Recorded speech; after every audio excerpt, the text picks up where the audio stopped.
make the corpus readable to the end users. That's number one. You must make it readable to the computer or the machine. Then it must conform to existing standards and rules that is within your language domain, which is what we will specify shortly, as opposed to what happens in westernized tools, where it comes like a black box, and then you try to adapt your language-specific features to their features. So again, it's the accurate representation within the context of the domain language. Now, our presentation is motivated by some unmet needs. Number one is to ensure that existing tools and algorithms satisfy the challenges of African speech systems. And we want to grow a pipeline of talents for massive resource development in Africa. As I said yesterday, that I'm planning to have a sort of virtual laboratory, which will certainly have interested community within Africa log on to evaluate the system, etc. So the goal is that we target a multi-transcription machine, and the specific objectives is first, given a speech corpus or corpora, we want to apply the concept of speech signal processing such that annotation can be done automatically without you going to annotate that corpus. We want to introduce a data-driven syllable machine to the synthesizer. Oh, I didn't put the time. Sorry, I timed it right. So, and then finally, we should be able to port text-based words or corpora back into the text grid files. So our system is called CEDHUL, and in this presentation we shall demonstrate version 1 of CEDHUL. The final version is coming, which shall be web-based. So it will be useful to the linguist, to the computational linguist, and so on. It will be useful to the language experts, and will be useful to the digital humanists. So we'll also look at the tools used in achieving this. Right. Our approach.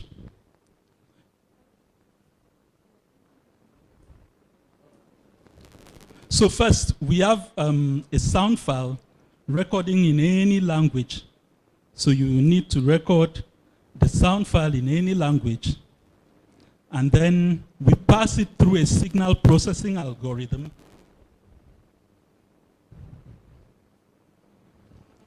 And using the language word list and other language data, we produce a segmented form of the waveform. And then with the word list, we pass it through an adaptive syllable finite state transducer machine We'll also look at that with a set of syllabification rules to produce the syllabified text. Then after producing the syllabified text, we pass it through a natural language processing algorithm to finally produce the annotated speech.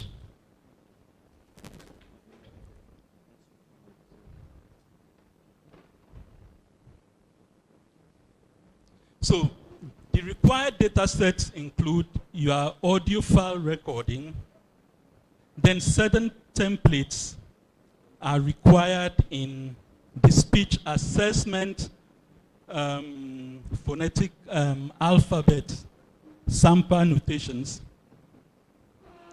So we have the word list file, we have the syllable rules you specify, the vowel inventory, the consonant inventory, and then other inventories, which may be the glides or approximant inventory. We'll look at that practically too. Now that is a typical sample template. You can, or you may also improvise or craft unique phonemes to represent the graphemes of your language. For that of Ibibio, we simply used equivalent letters, but in capital letters, so that it doesn't conflict with the text. So we'll also look at that when we see the template. Now the inventory or templates you will get from me soon include the word list. So you will see something like this, a text file where you'll specify a list of all your words or your corpora. So you can type it in your own language. In the case of Ibibio, we have some words like that. You'll see it as we continue.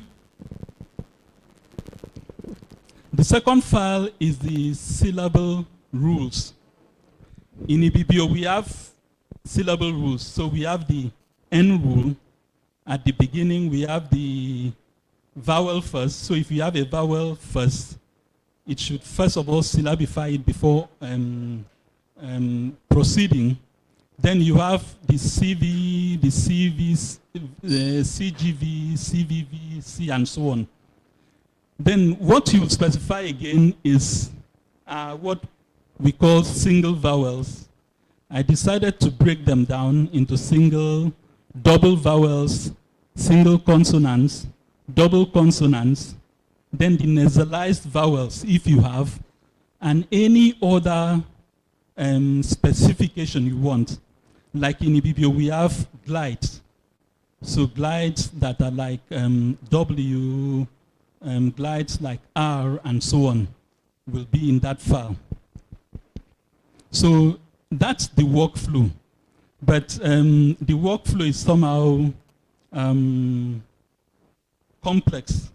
What I did was to have it divided into two parts. So first of all, we'll deal with the Pratt aspect, where you just load your word list and the sound files, and then see how the algorithm segments the speech.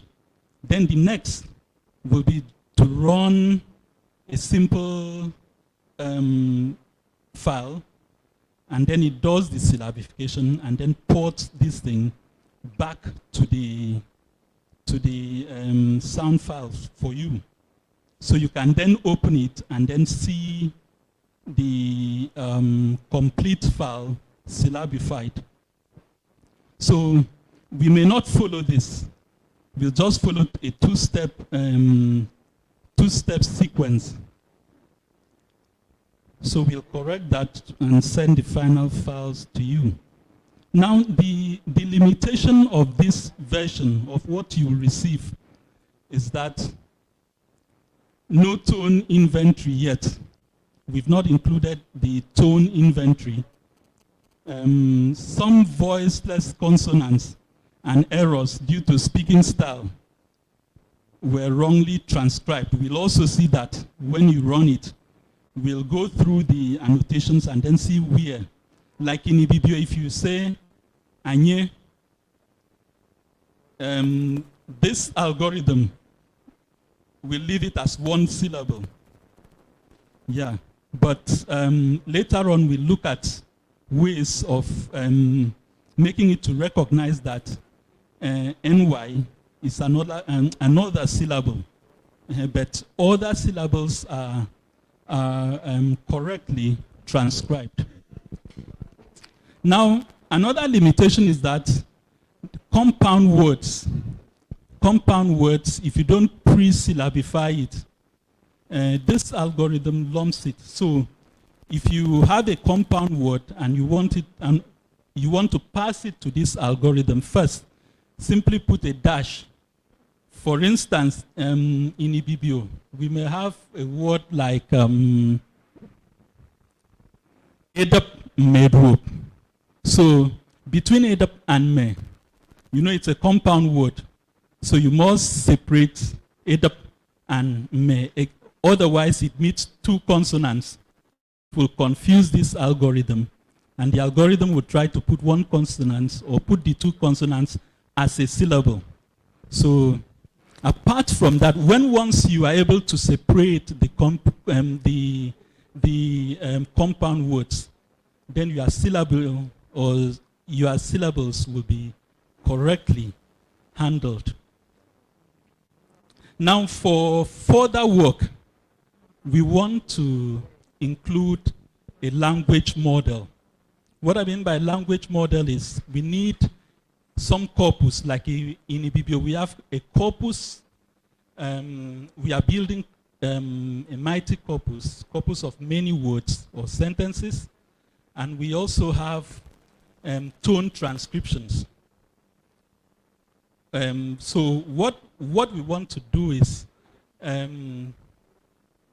try as much as possible to also have a text file. You can specify at least a language model, telling the system if you have a word, let's say Abasi, the beginning tone is L.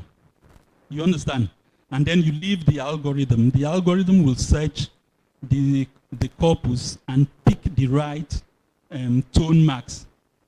From there, you can easily port these tone marks into the annotations. So you can have your annotations complete from syllable to words to phonemes to tones.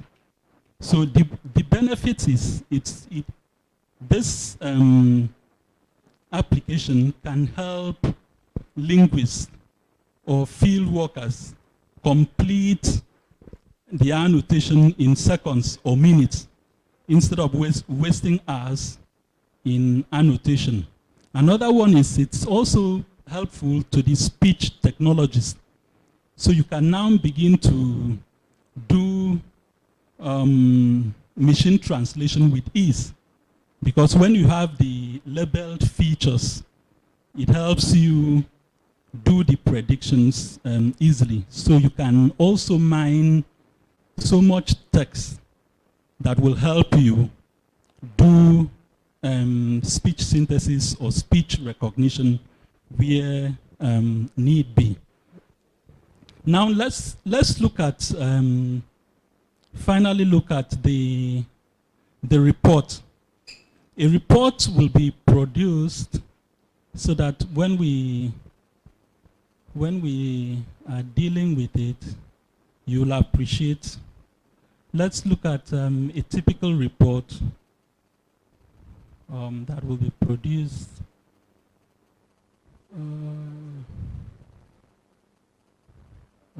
Sorry.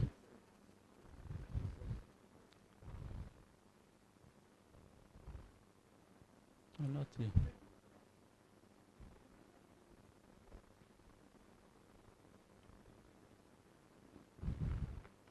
Oh, I thought I had some results here.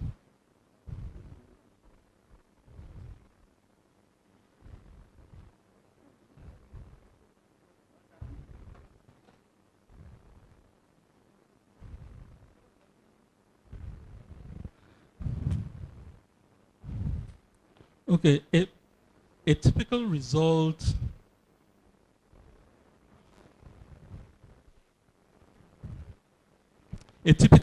shows um, the word, the discovered syllables.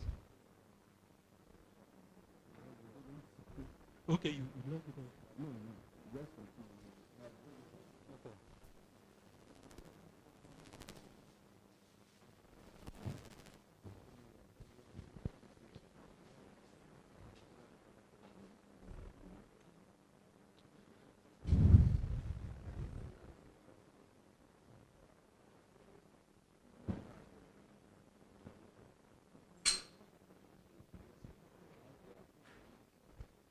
Is it possible to copy this to your system? Yeah. Okay. Let me copy it to your system. Let me copy it.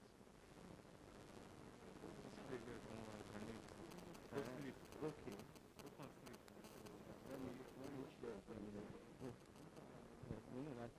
Is it the PowerPoint now? Is it the PowerPoint you are sharing or the entire screen? Which one? Sharing. What are you sharing, sir? No, I'm not sharing. You are not sharing anything. I just want to copy them. Copy the files here so that okay. Make use of the file. Because it's like you are trying to show us this one. Okay, yeah. Is that not? Yeah. Okay. So let me. I will add it on my end to show. Okay. So I will copy the files into this flash, and then you copy it into your system. Maybe in the next 5 minutes, we take the practical, sorry.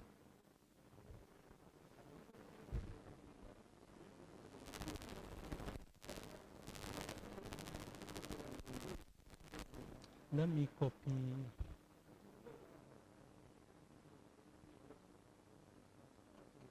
I wanted to do it.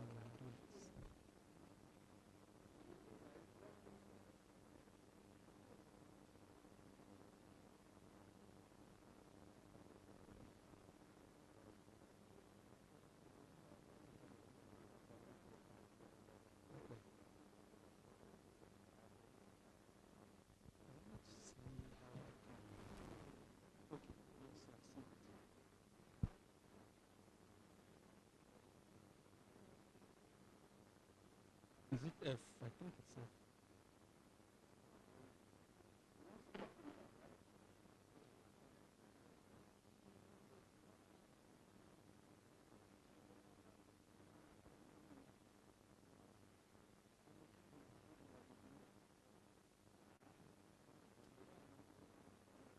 Okay, that's this.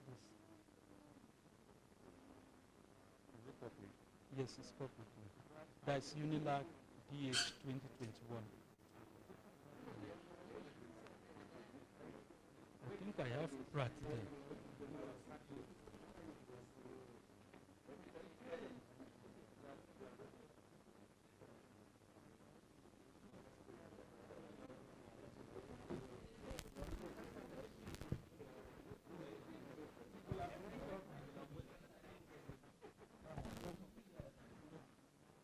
So can it go round? Yes. Okay.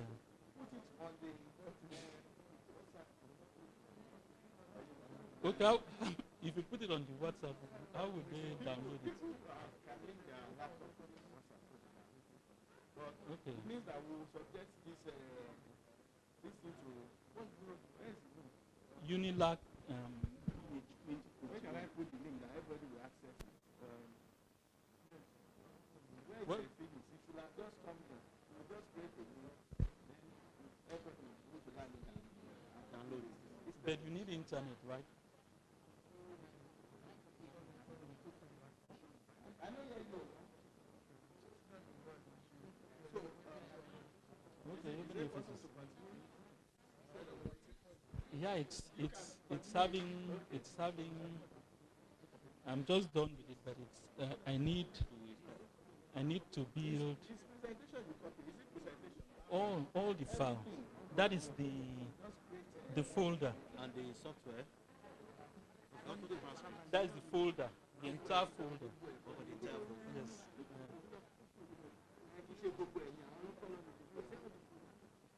No,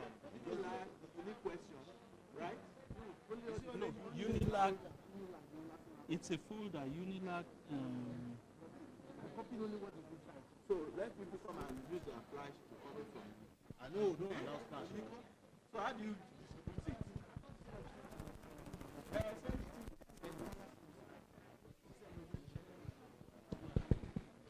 Okay, sorry. How many persons have Flash or flashes here? Do you have Flash? Well, I don't have an idea, but it's a normal file. It can. Yeah.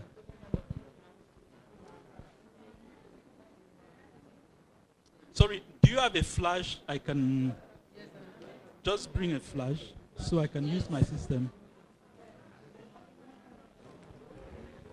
Let me just help them.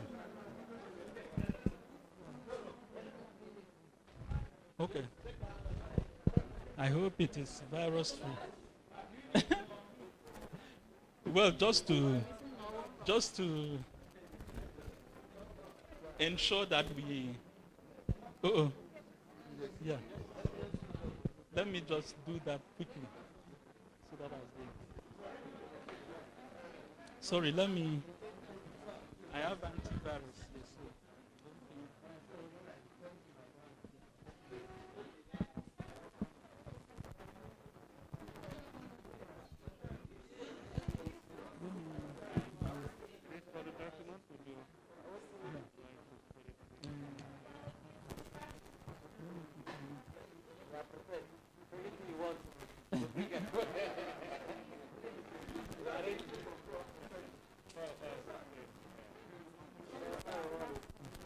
Yes.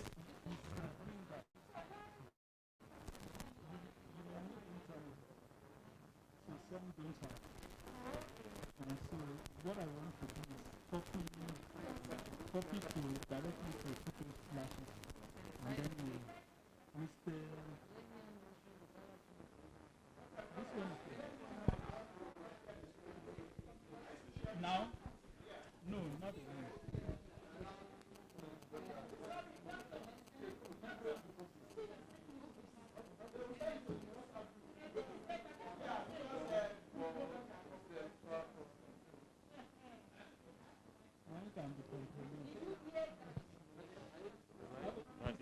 Who wants this one? Then this.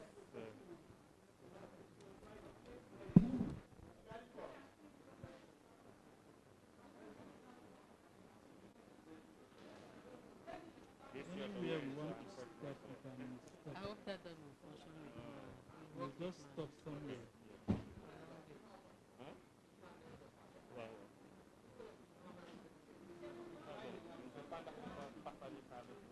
The PowerPoint is in I here. don't know. Sorry. Please, Who is that? please show this. I've copied Yes, this is that mine. too. Yeah. Sorry.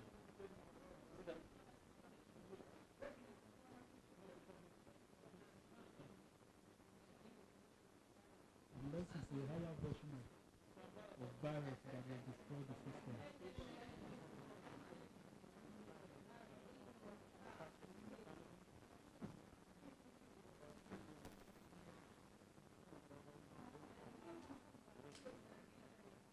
Okay. Thank you so much.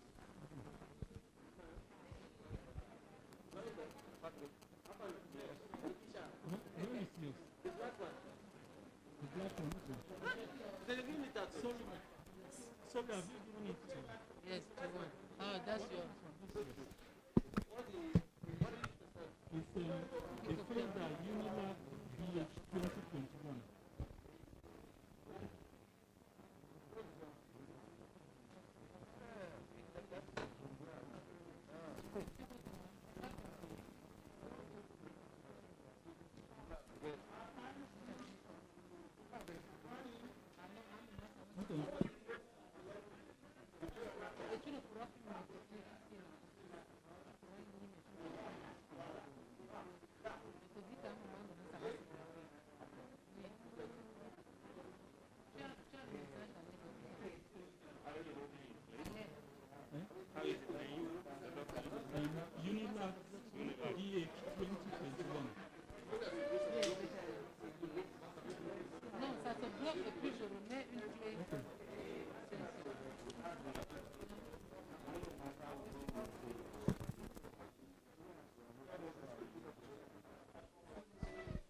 The folder is Unilag DH 2021.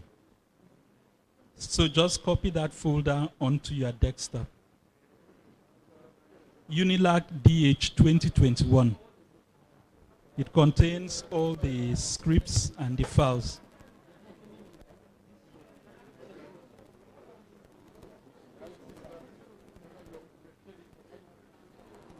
Okay, that's it.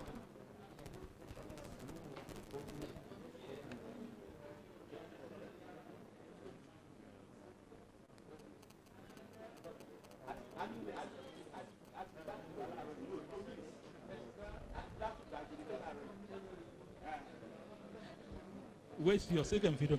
Okay, let me.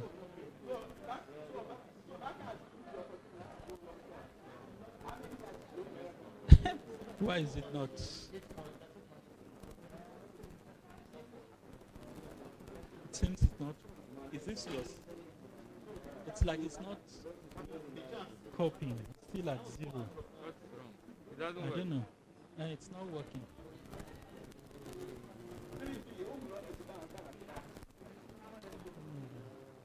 It's like it was trying to. Hold on. No, not yet. Let me see. No, not yet. It's not open.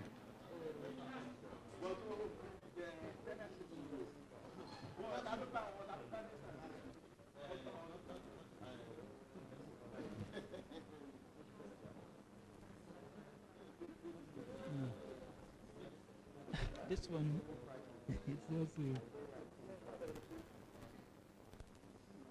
Okay.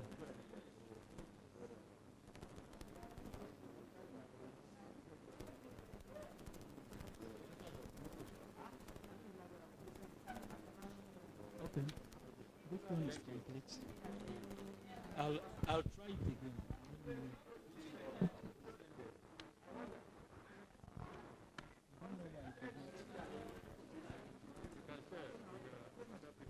Please also share with your colleagues if I've copied.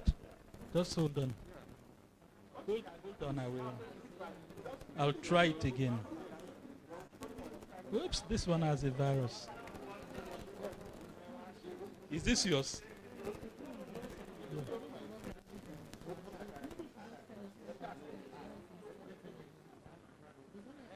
No, you just copy it in. I'll tell you the steps right away.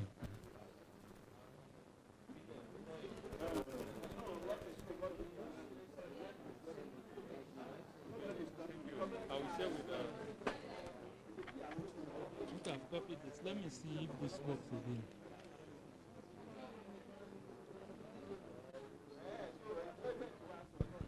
I don't know why this one is not working.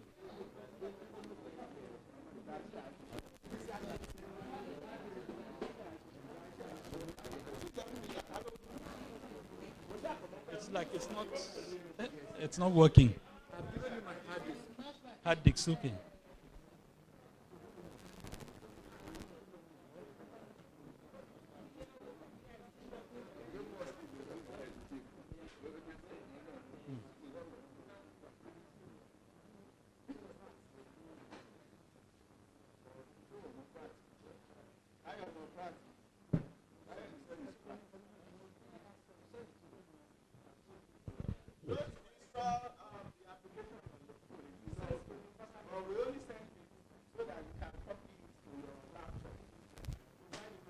I think this one is okay.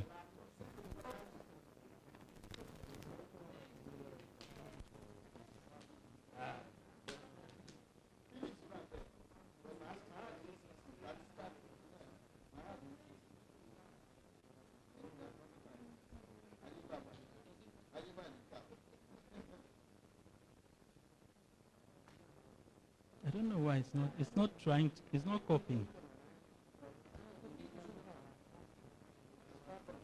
Okay, let's see if it's copying. Sorry, who has this? Yeah, sorry. It's there.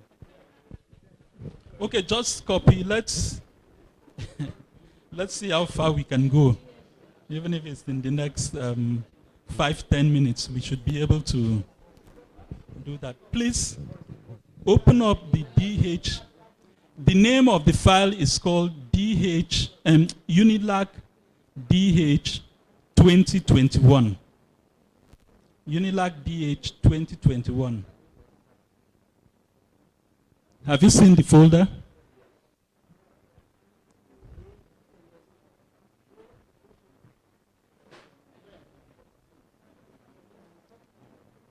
Unilag DH 2021.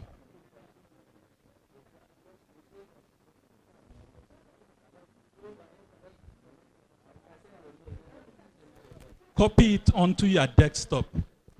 Let's first look at the aspect of automatic segmentation.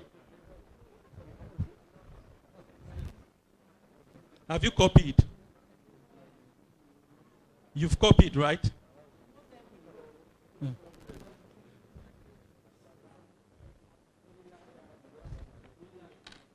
Unilag DH 2021.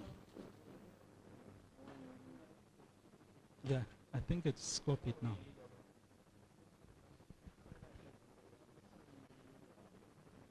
Right, in that folder, you have another folder called Auto Transcript. Auto Transcript. Open the Auto Transcript. It's just a file folder. When you are doing yours, you can call it any name. You can keep it anywhere. But I'm just using this to illustrate. You can repeat this anywhere with any name. It must not necessarily be auto transcript. Have you opened auto transcript? Now, in that folder, I decided to divide it into files and scripts. The files are the front end files you will have to specify in your language. In this case, we'll look at those files. The file there is for Ibibio. My dialect is a new Benue Congo family language. So just open files. Have you opened files? Right, when you open files, those are the default files you find. Those files are very important to be used at the back end. So you prepare the front end for your language. So we leave, as the Western language will tell you, you are the one to solve your problems. So in whatever language you are dealing with, provided you specify correctly. So this one serves as a format. You can replicate it. You know how to replicate files. You can keep the ones, this template, one side, and then begin to replace these ones with your own dialect. You understand? To replace, okay, let's pick the files one after the other. Pick consonants. Just open consonants. Just open that file, consonants. Have you opened consonants? Those are Ibibio consonants. It's the consonant inventory for my language. So what you only need to do is for your language, specify the consonants. It's very important because the consonants are required for so many things. It is required for syllabification. It is required for, yes? Most of us have not been able to download the thing. Oh, you've not been able to download? Preferably when you share your screen. Yeah. Okay, you can also, okay. Please, can you help me share my screen? Yeah. Letters. In this case, the consonants. Which one? No, I'm talking of the text equivalent. Okay, I don't know what your sounds. Wait, consonants, you have the, well, I don't understand. What, syllabify. Yeah, of course. You, I don't understand them. They say sounds. Sounds. The speech sound in English. It's called the speech sound. Speech sounds. Okay. Okay, right. Well, Right, well, okay. we don't know. Do you want to change? No. No. No. Is he giving us the No, figure? I was talking about the text, No, we have consonant letter, we have consonant sound. the text equivalent. We are lost. Sorry. Please. Let me, you've not. Okay. No, not this one. You, where is it? Where is the folder? Please. Is it this one? No. Where is, download the This is what I've downloaded. Unio folder, the Unilac folder. There is a folder. This is what I synchronize. Okay. Put it on your desktop. Okay, show me now which one to download. Put it on your desktop. Which one? That, all of them, put this folder on your It's desktop. it's Phonemes, okay. Put it on your desktop. Okay. Oh my God.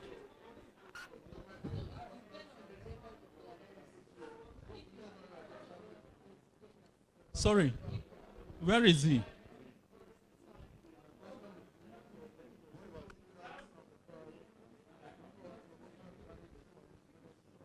How can I share this screen?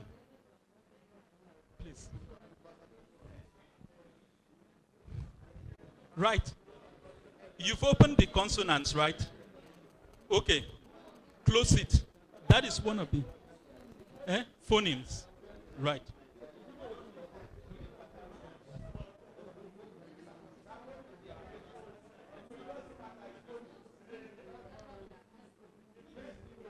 All right. What do you mean by complex consonants? Okay, we are coming to that. Close that file. Close it. No, you do. We have a separate file for that. We have a separate file for that. Okay, please. The next file there is a file for double consonants. Sometimes we may have double consonant sounds or phonemes, like in Ibibio. We have kepi, so it's double consonants. So if you have it in your language, that is where you must specify the double consonant, even if it is triple consonants. I don't know. So you can also do that with the double consonants. Now, the next one is the vowel. Can you see vowel? So double click on the vowel file. It's a text file.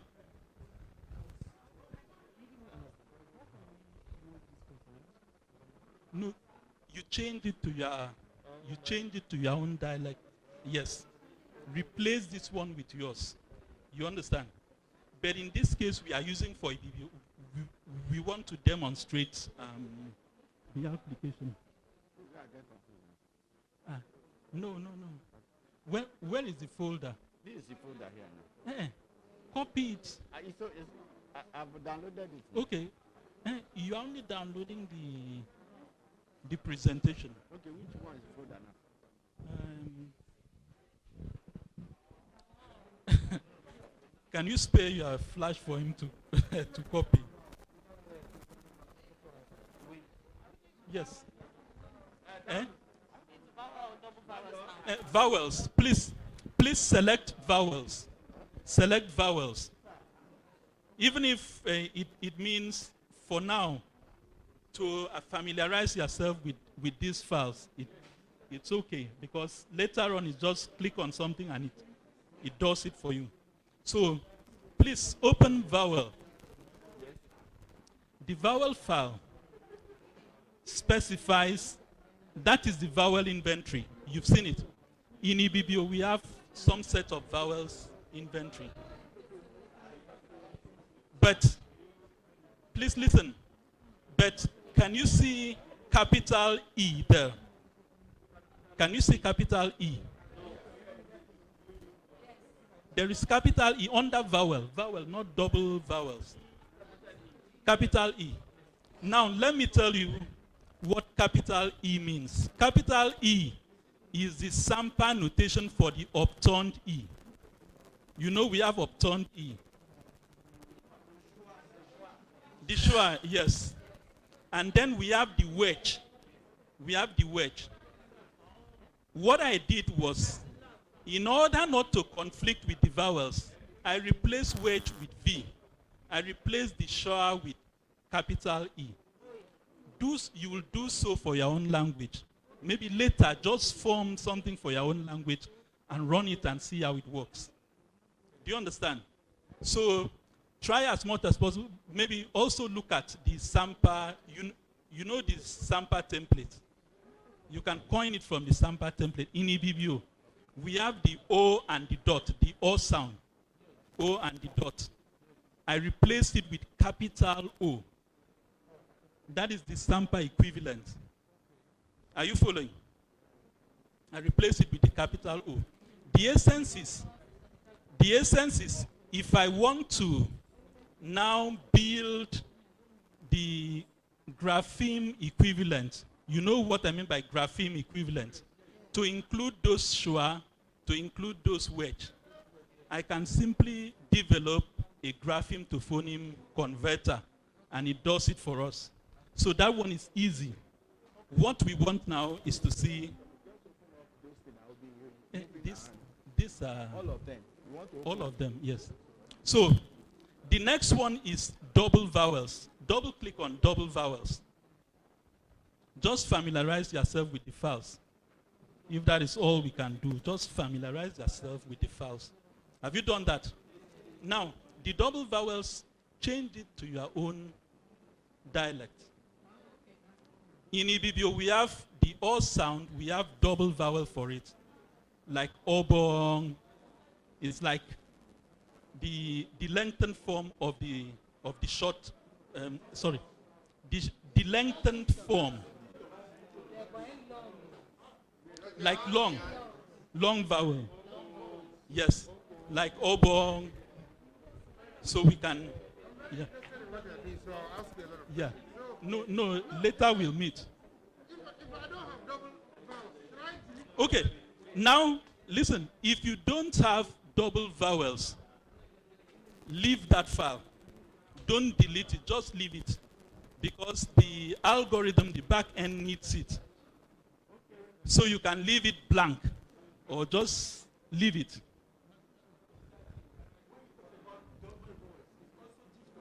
No way. No, Long vowel.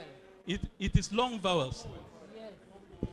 Or if you want it to handle diphthongs, put it like EA. You are talking of like things like EA, AE, and so on, isn't it? Yes. That is double vowels. You can also include it there. As what I took care of in this was just the long vowels. Yeah. You can also include double vowels. Yeah. Yeah. Consonants brought together, but when you want to pronounce them, it sounds like a vowel. So now, can we include something like that? Okay. Like you having in my language, I want to write that it's like Okay. Okay. You can include that in the long where we have double consonants. Include it in double consonants. All right. Listen. The idea behind the double consonants is that during the algorithm, at the back end, the computer picks character by character. It cannot pick two characters at a time. So what you are to specify is where you want it to pick two characters and deal with it as a unit, then specify it. because it will get to that file and then pick it. You understand? So it's very important you have that file. Yes.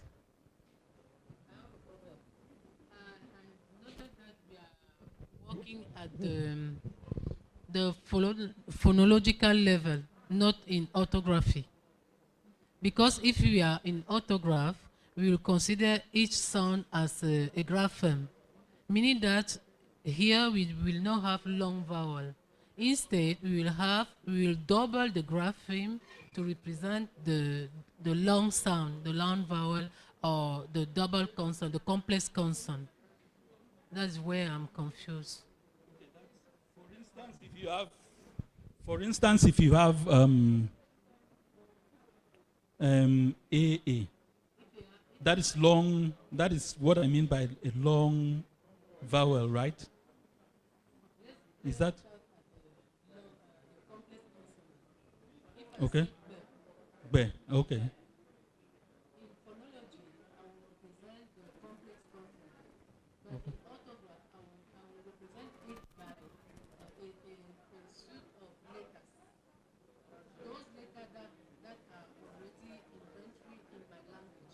Yeah. And the orthography level will not stand for a sound, but it will be a sequence of letters. Okay.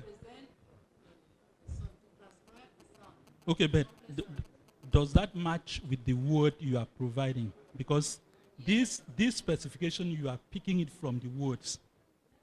So depending on how you specify the words, because that algorithm picks the letters from the words. You understand? So whatever you specify, even if you specify three vowels and you want it to make use of those 3 vowels, put it under the text file called double vowels. You understand?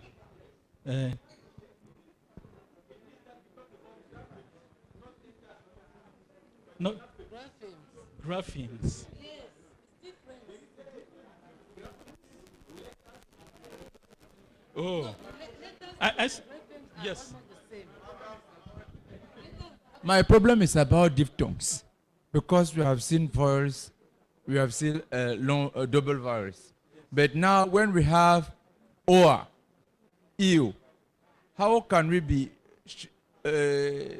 using them in this program? So how do you specify the OA in a word? A single. There's a unity between 2 vowels. Yes. In my language, there is a unity between 2 vowels. Yes. It's a phonological unity. It's compound vowels. I take an example. I take an example. The mountain in my language is Hekoa. But when you Hekoa, so there is not a W between O and A. They united them just to have this diphthong in Bassa language. But there is a problem now concerning this kind of uses. How to do then? We are obliged to write with W just to have a phonological approach of what I want to mean, or to write now the language Bassa with the kind of use we have still doing with. So there is a little problem on the diphthong problem. Here, what we have is textual form. Textual form, yes. You cannot specify those graphics. Okay. You are using the text equivalent. Okay. As I said, to get the graphemes later, in this same application, we shall develop a phoneme to grapheme converter. You'll get those graphemes later. The computer cannot understand those graphemes. That is the technique. The computer understands text. So that is why I told you we replace the wedge You know wedge, the schwa. We replace it with something else. For now, that is why you'll see words with wedge, you will see words with V, you will see words with capital N. Capital N is for the N sound, N with a dash on top. So you don't need to bother specify the letter equivalent of the words. Let's look at the words. Sorry. Look at the last file. Open the last file.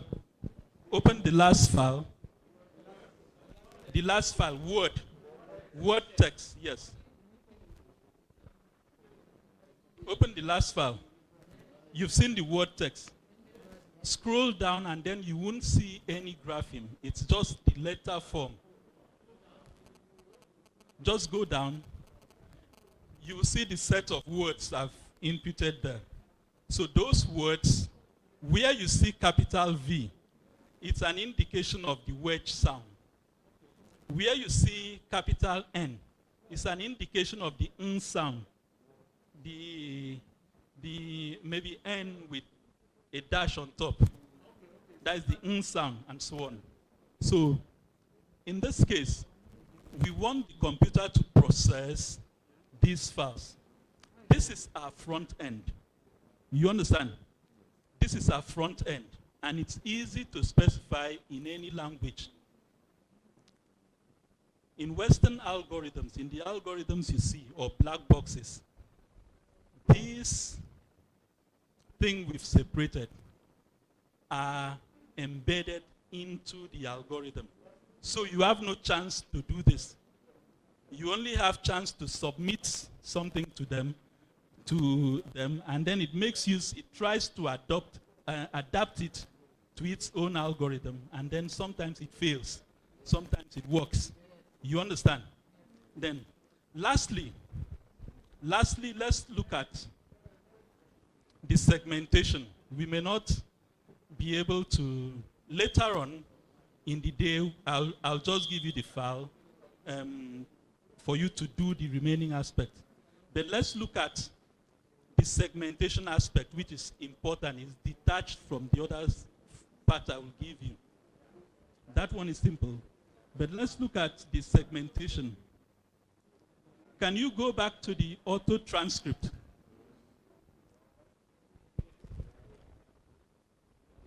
Have you gone to the auto transcript? Right. Can you see Pratt? You've seen Pratt. Just open Pratt. How many of you have worked with Pratt? We are not doing anything with Pratt. We want to use it as an interface to run that program that is there. Now, we want to open our recordings. What I mean by that is simply record a file, have it handy, okay? So, click on Open. Have you clicked on Open? You've clicked on Open. Okay. No. You have Pratt, you have New, you have Open. It's part of the menu. Have you seen Open? Oh, sorry. Which one is this? No, this is not it. Here. Auto transcript. Pratt. Sorry. Okay, sorry, please. From auto transcript, click on Pratt. Okay. Have you clicked on Pratt? Yes. Right. It opens up interface, right? Now, click on Open. Can you see Open?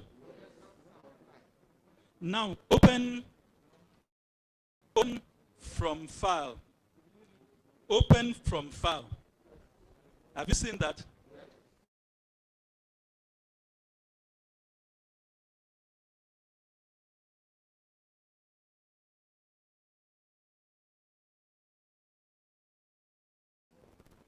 Open, read from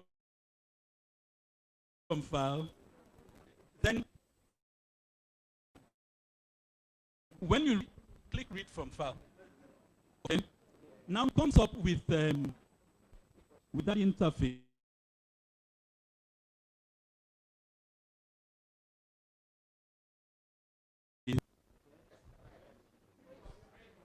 Click on files. Okay, that is, let me give the right part. Unilag DH 2021 or files. Do you understand? If your directory didn't give you, sorry.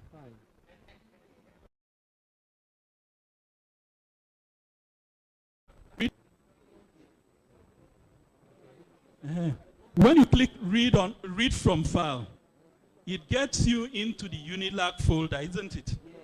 Now, click files. There are two folders there. Click on files. When you click on files, now click words sound. Words sound. That the word sounds file is a recording. It is similar to the recordings you will make. You store it in a web file and then put it, isn't it? So that file comes up, it's loaded in the object folder, right? Now go again, go to Prat. That's click on Prat, the first item there, Prat. We want to open a Prat script. Click on Open Prat script. Have you clicked on Open Prat script? Right. Now go to scripts. Go to scripts. Can you see scripts? You are still in that folder. Go to, let me see what you have here. Click on Prat. Click on open Prat script. Okay, here. Yeah. Sorry. Oh, sorry, my dear. Yeah, it's no problem.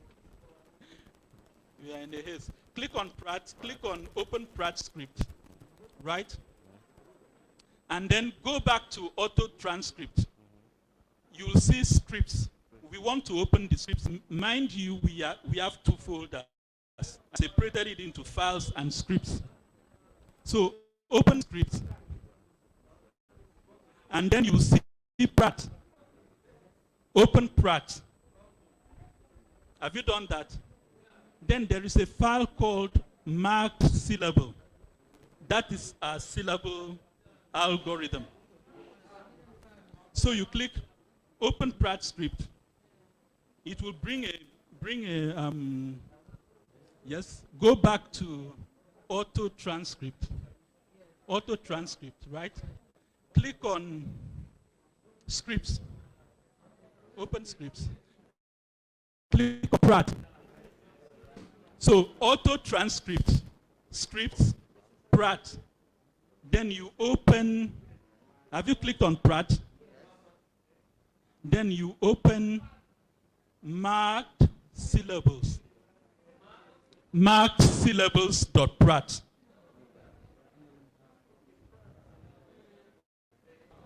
Have you opened marked syllables.prat? Don't worry, I will give the link to this. You'll understand if you don't understand now. Now, we are ready to finally run the script. So click on run. Have you clicked on run? Have you opened the script? Right.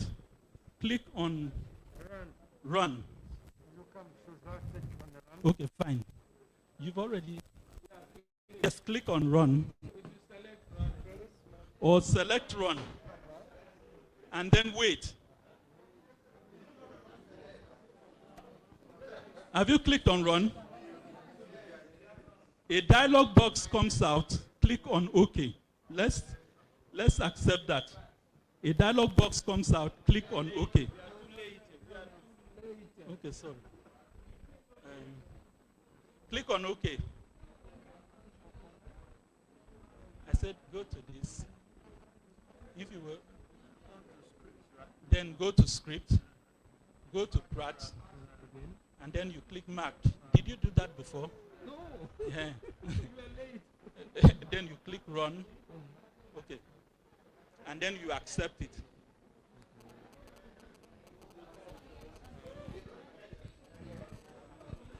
Okay, now, what you see there is a pre-annotated corpus. That pre-annotated corpus helps you to now view if the syllabification or what will happen during syllabification is right or wrong. So, in that interface, can you press Control I? Just press Control I. Maybe two or. Are you in that interface? In this interface, press Control I several times. Yeah. In this interface, just press Control I. Press, leave it. Have you pressed Control I? Oh my God. Oh, it should. Well, I'll come and do that. Control I. Don't worry, here is it. Go. Okay, yeah. Control I now. Yeah, press Control I. Press it again.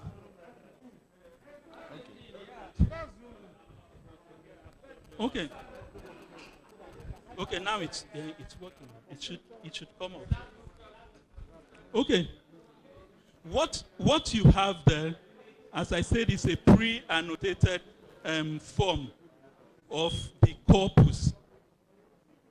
What the second algorithm will do is to syllabify here. Here the syllables have been marked.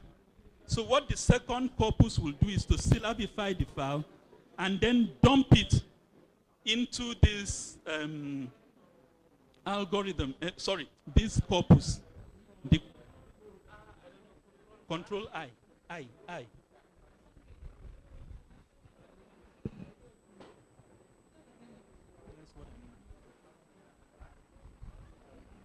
Okay. So,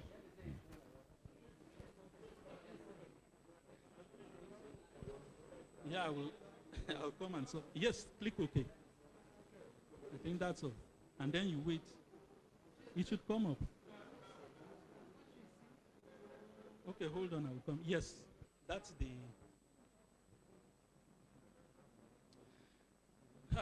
So we'll end there for now. Maybe later I'll give you the other algorithm. What you only do is run it, and then at the end you receive a report. There is a report that will tell you the words, the syllables, the number of boundaries identified, then if there is any error. So you can go straight to the error and see where the computer marked it wrongly. So that's what's remaining. But again, I always say that when you begin to think of the front end and know what the computer is doing to bring you this, then you are one step ahead in machine learning. Machine learning is simply measures of central tendencies. I tell people it's mean, median, mode. So all those graphics you see are graph visualizations of mean, median, and mode. So that's the simple technique we are using. Even in the signal processing, we try to look at the distance, the recordings. We get the duration of the recordings and try to predict how many syllables will it be for the particular spectral envelope. If you press Control I, you will see the spectral envelopes, right? So what we are simply doing is we look at we segment the spectral envelopes and then begin to predict the syllables. So you see the syllables marked. If you play them, you see that it's somehow, to some great extent, accurate. So I'll leave for now. If you have any questions or queries or any issues, I'll go around and do it one by one so that you get up to this level. Okay? All right.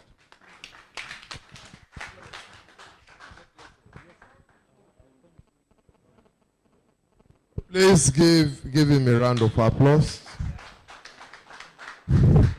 The advantage of having him here is that you can personally and directly interact with him. And as he has promised, is willing to go round one after another to answer your queries, your reservations, and your questions. So let's give him a round of applause.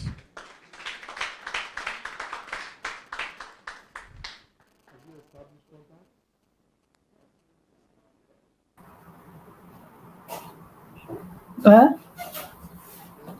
Come up. Hello?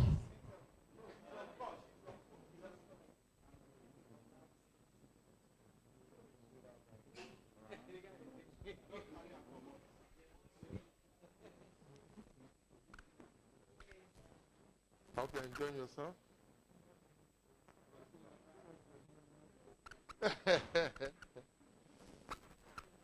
We want your head to broke.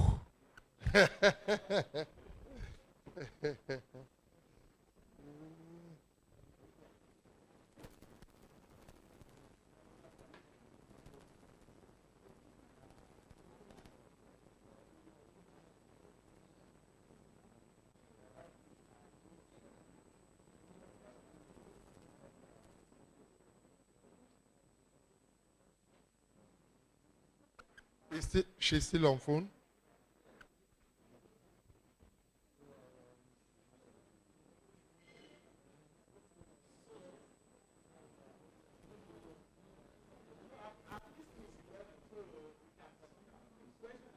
No, she, as it was attending to questions. I want us to establish contact and start 11 on the dot.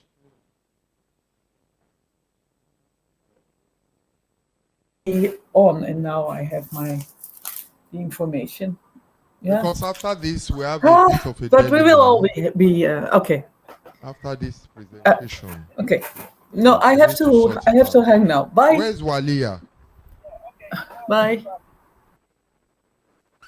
I saw Walia somewhere here. Sagna, where's Walia? You have thrown him into the lagoon.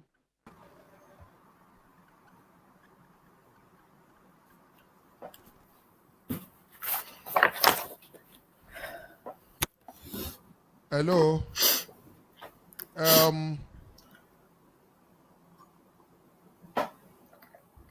Hello. Can you hear me, Mirjam De Brujn? Can you hear me? Hello, can you hear me? Yes. Unmute yourself, please. Unmute yourself. Unmute yourself or enable your microphone so that we can hear you speak. Are you talking to me? I am unmuted, eh? I am unmuted. Oh, we can hear you loud and clear. I also would like to share my. Can you hear me? Can you hear me? Yes, but there's a long echo.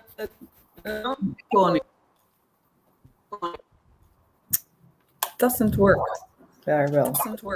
You are breaking. You are breaking. You see me? What? You are breaking. This is Nigeria. Part of this interaction, because you are a scholar in Mali, so you should also understand our cultural orientation. Of course. Of course. Uh-huh. I'm looking for the. I'm looking for the.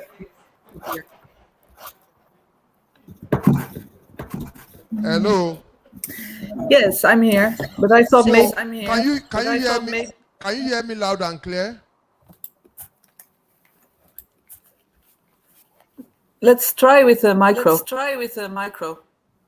Okay. Can you hear me loud and clear? Yes. Yes. Okay. We are happy to have you with us. But I want to begin by asking, because from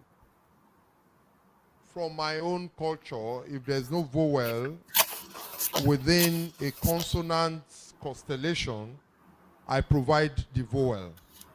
So I've provided a vowel in between Brujn. Yeah, well, Is that okay? it's No, fine. that means I've scored. It's fine. No. This is just fine with an ellipsis. Fine, you have gotten it wrong. You can just say bruin. You can just say Brujn. Oh, Brujn. Thank you. So we're happy to have you with us. Before I introduce you, I have a personal request. Can I go ahead? Yes. Yes. The personal request is I want to be in Netherlands next week. Can I be in Netherlands next week? Okay, we have Miriam De Bruyne with us. She is professor in contemporary history and anthropology of Africa at Leiden University and the African Studies Center, Leiden. Her specific fields of interest are mobility, youth, social insecurity, information, and communication technologies. She is an interdisciplinary scholar with a basis in social anthropology. She headed various research programs on the intersection between communication technology and society. She is head of the Africa section of the History Institute, Leiden University. In 2016, she founded the organization Voice for Thought. She is director of the project Voice for Thought Academia that is based in Mali. Mirjam teaches innovative methods and methodology in the BA and MA program in African Studies. Her recent publications are on ICTs and society, radicalization, and youth. We welcome you this morning. I don't know what time it is in Netherlands. It's 12. 12. So we are still. So we welcome you this morning, and you have our ears. Please. Can I share my Go ahead. screen? Share my screen. Yes, you can do that. Let me Welcome. see. Thank you. Thank you.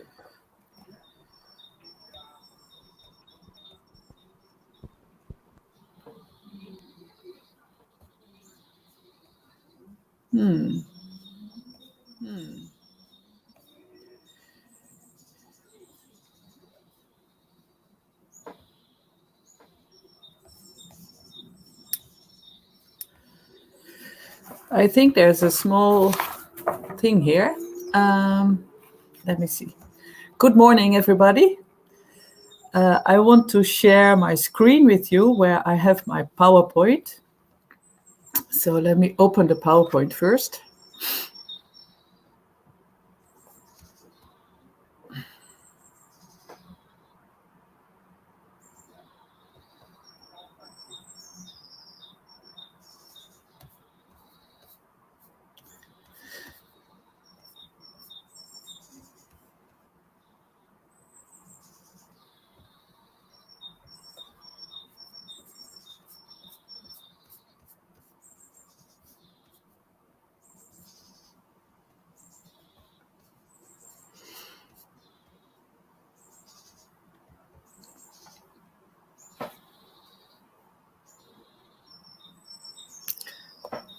I don't know what is really happening here, but do you see my PowerPoint now? Not yet. So what should I do then? Try to click the share screen button down there. Then you see a drop-down menu up your screen. Then choose your PowerPoint. Your PowerPoint ought to be open. Yeah, it is open. Yes. Then from there, you choose your PowerPoint from the drop-down menu that appears on the top center of your screen. Okay.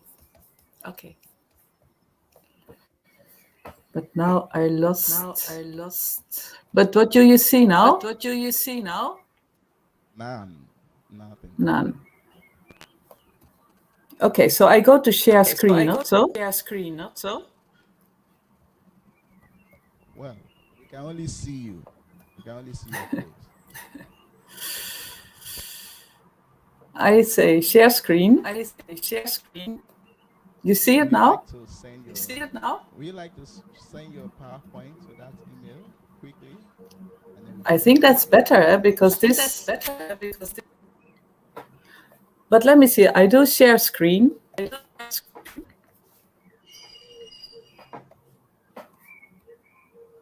Don't you see it? Sorry. Can you see my screen? No. Strange.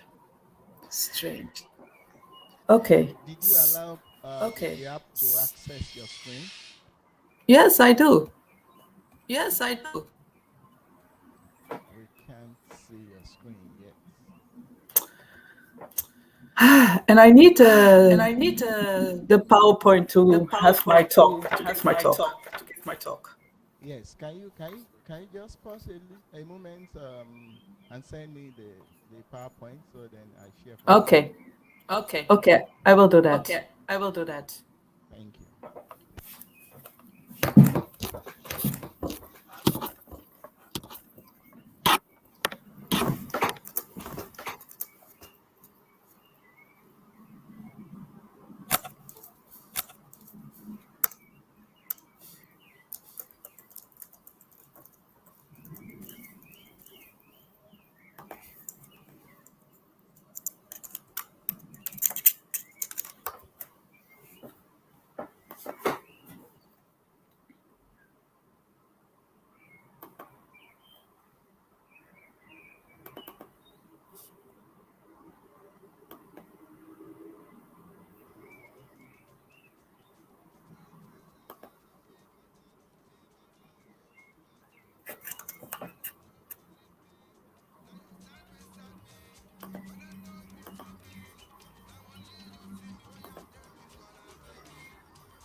Hello? You're back? Well, I sent the PowerPoint to you.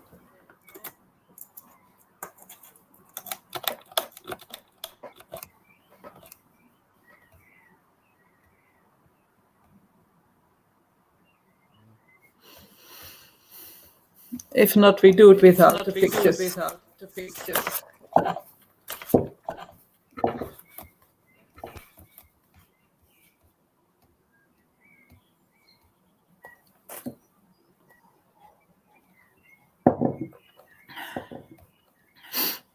But it's strange because normally this works.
I'm trying to access the presentation. So I'll be with you shortly. Okay. Okay.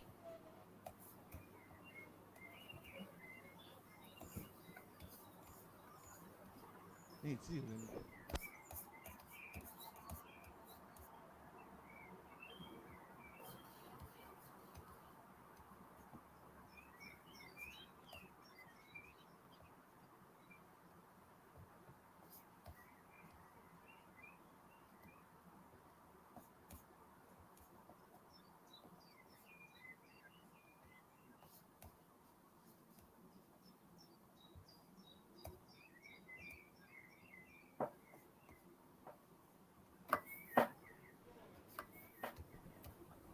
A few minutes, please.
The internet connection is behaving funny, so I'm trying to access the file. Shall I otherwise try to just talk? Okay, I can see your screen now. Yeah. Oh, it's gone again. Yeah, I can see your screen.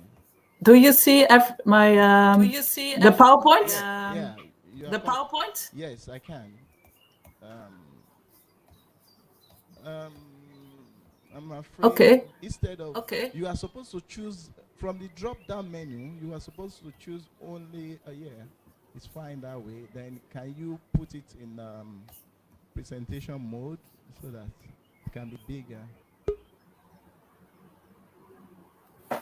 Yes. Perfect now. Thank you. But the problem now is that I can't see you. Yeah, but we can see you. Okay. I will try to talk in the oblivion. I'm sorry. Okay, shall I start? So you can go ahead. Thank you. Okay. Do you hear me? Yes, we can. Okay. Well, good morning. Good morning. I have a strange echo, so I talk slowly. I hear myself back. Sorry for that. It ought to have gone now. If I switch off my mic, the echo will be off. So I'm switching. Okay. You switched off? Well, I still have the echo. Anyhow, I will try to talk through the echo. Well, first of all, good morning. I am Miriam De Bruyne. I work at Leiden University.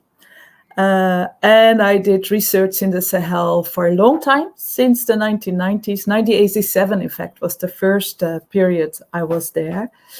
I was in the Sahel, in Mali. Later, I went to Cameroon, Chad, and I've been sort of circulating everywhere. And in this now almost 30 years of going on and off to Africa, coming back, doing research, things have changed quite a lot, and especially in this whole communication environment. So during my studies and during my encounters with the different societies, I've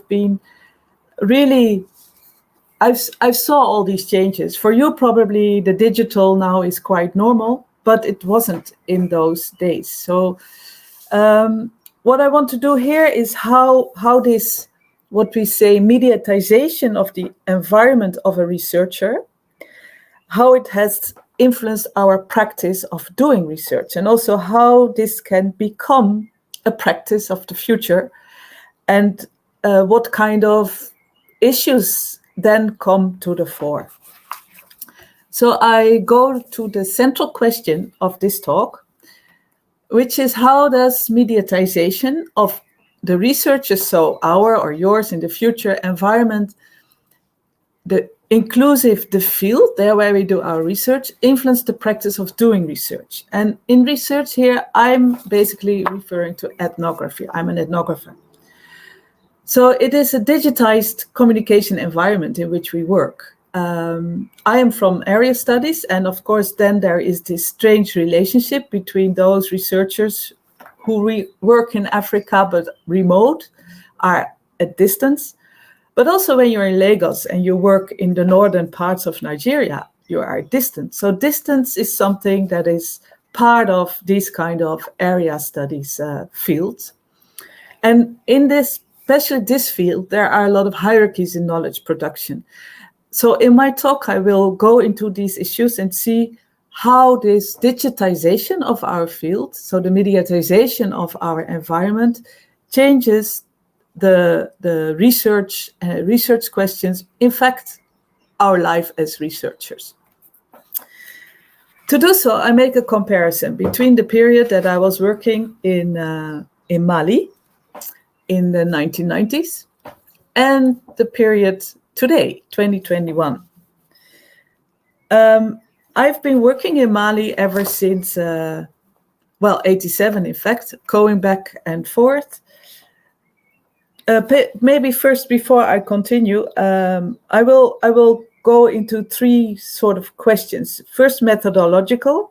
How did this digital influence research practice, especially in ethnographic work? I'm an ethnographer and anthropologist, a historian, but a very empirical historian.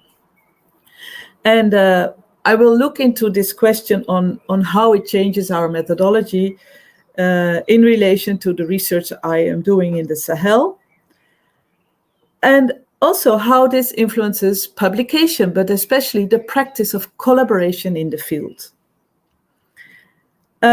Instead of producing another philosophy of the digital and decolonization, I would like to share some of my experiences.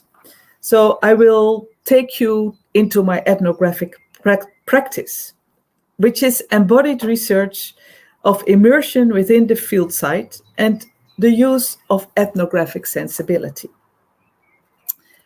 It generates especially data about how people make meaning and exert agency, and how this interferes with processes of social change. Okay, so then my research was partly in Mali, all over the Sahel, and I started there 87, and in 1990 I started PhD research. It was research among Fulani, a mobile population, and you see here a picture of the 1990 Fulani family moving southward because of the droughts.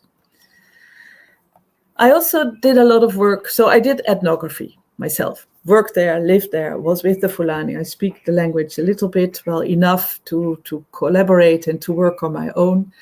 And now here I work a lot in the same region, central Mali, but also northern Cameroon and Chad, with PhD students, master students.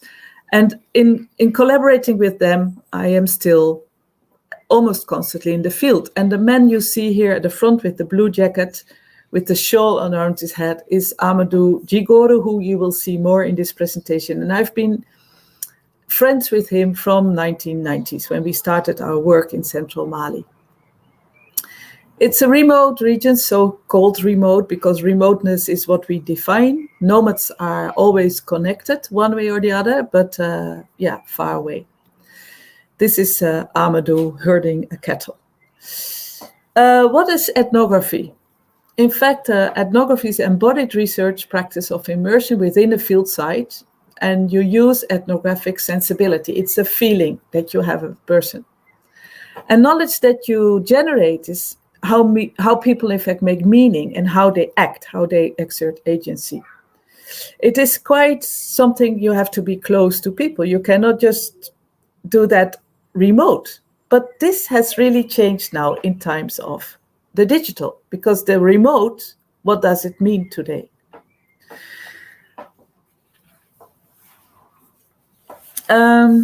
So I combine today both the remote ethnography, because that has become what we sometimes have to do, because also now of COVID, and this close ethnography, being there. I was constructing biographies, working with people, and trying to understand the world, in fact. It's a method that has been very present in African studies. It's one of the core practices, maybe. That is changing, and I think that is great. It's also one of those practices of research in which there's a lot of hierarchy involved, and there's a lot of discussions how ethnography also was a colonial kind of way of doing. So with a lot of power relations in the field, the ethnographer decided for the others what was true. Well, these kind of power relations are really changing now in the digital age. The life of the nomads is full of movement and distance. It's a reaction to ecological crisis, droughts. Societies also got dispersed, scattered over large spaces. The ecology of communication in such a society is one also of traveling, on being on the move, of connecting to others through travel. So also important moments for nomads are the rainy season, when marriages are concluded, when they meet. These are the connectivity moments. And this is when people get informed about all kinds of things. Outside the rainy season, they move with their cattle, but they still also move between camps. So there is a lot of community, but through traveling. A nomadic society is, in fact, par excellence, constructed around mediation over long distances. And hence the question that is central in this mediatization theory, in communication theory, is how media enters such a society.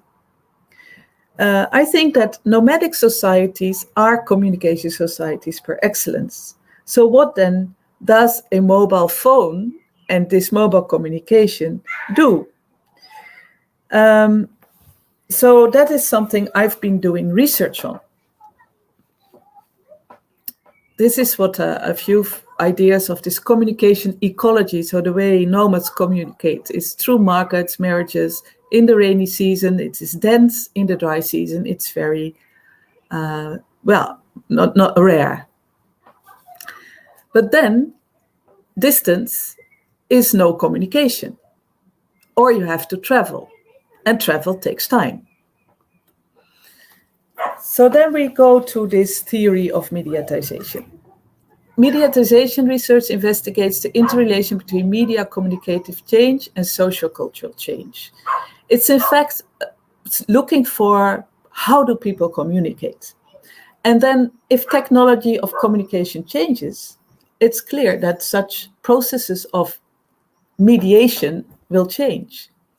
Also, that will mean that the researcher, who is especially an ethnographer, is always part of that mediation, will be subject to this mediatization theory. So if mediation and mediation technologies change, research will as well change. So I was living in this nomadic world, following it, as I explained, through myself, but also with PhD and master students. And then from 2006 to now, a big change happened in the areas where I did my work, where I concentrate my work in Mali. ICTs entered, new ICTs. Here you see a mast in the middle of Mali, where normally travel would be the main communication way, or the radio would be a way to receive communication, but not to send communication.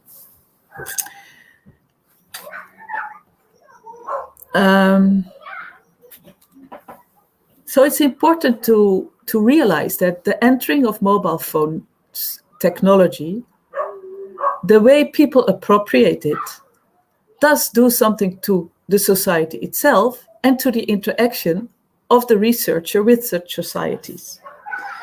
McLuhan has stated that media is the message, that the technology itself contains a message, and that the technology defines also what kind of content can be transferred. If that is so, then we have to reflect very well on what these media do also in research and what consequences this has for data gathering. If you only have spoken word through telephone, then communication in Fulfulde, which I speak a bit, is not so easy because language is much more than only words. It's signs, it's emotion, it's all kinds of things. And those are lost in the translation through mobile phones. But still, we can talk to each other. But it is a different exchange. Also, whose information are we gathering if we depend on such tools? It's the phone, but the phone, who is using the phone in these societies? At first, in 2006 to 2009, I think in the Fulani communities where I worked, it was mainly men. And also, it was not so easy to access the camps. So, on the other hand, the phone makes instant connection possible. It's very direct and in real time. It takes forms of citizen science, maybe. We, as researchers, we become immediately connected, but the kind of information that we get changes a lot. What does this new communication now do to nomads? And how will it change the perception of their world? And how are we as researchers part of this? And then what does that have a consequence for the way we do research? Our understanding of the world there, but also the understanding of those nomads of our world. So the whole exchange will change, and that's an important thing to realize. So it's not the same to have phone contact than to be there, but still it's contact, and we use it a lot, so we have to analyze it. It's an important question, I think, here, and that's often asked in ICT studies, is if this two-way communication now also leads to a different relationship between us as researchers and those who we call informants. So is this two-way communication a form of equality? And that would mean decolonization of knowledge production in the relationship of researcher and those researched. So yes, let's go to the Mali today. Mali, as you know, is in a quite difficult conflict. I won't explain the conflict, but what is clear is this conflict has led to a situation that researchers like me, with a white from outside, expensive people. So we are no longer able to go to the north because there's a lot of kidnapping. But not only us, also journalists. Just recently, a journalist from Mali was kidnapped, and he is now somewhere in Timbuktu, I think around Timbuktu, kept there to get money of the, he says he's kidnapped by a group, Al-Qaeda group. Anyhow, it is it has become a region from 2012 to now where it's difficult to go. I usually went to the Mopti area, and that's only possible if I take a flight, then I stay in Mopti, which is not what I was used to. I was used to work around and just travel.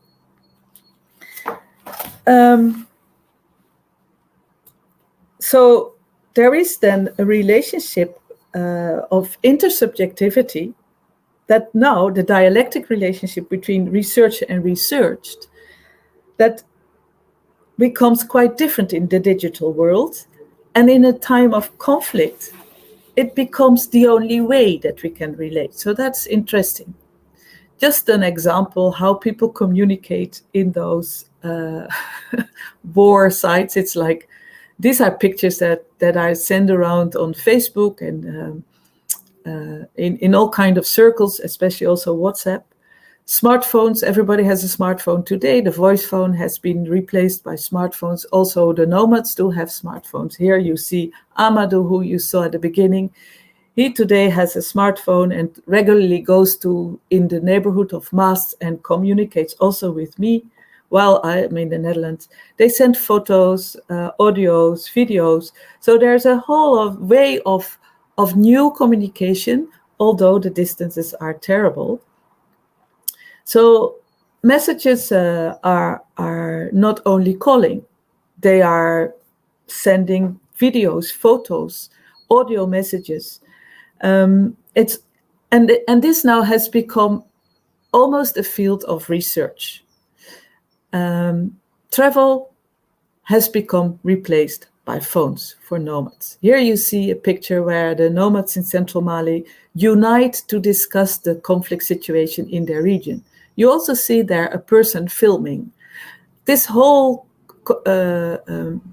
gathering was filmed and sent to me, and we could analyze and then discuss with them. And I can't go to the region, but the region can come to me now. So it's a very interesting way. Also WhatsApp, all the audio exchanges that we can have, give us a lot of information and make us, participants in the lives of nomads who live in a conflict, which is quite intriguing.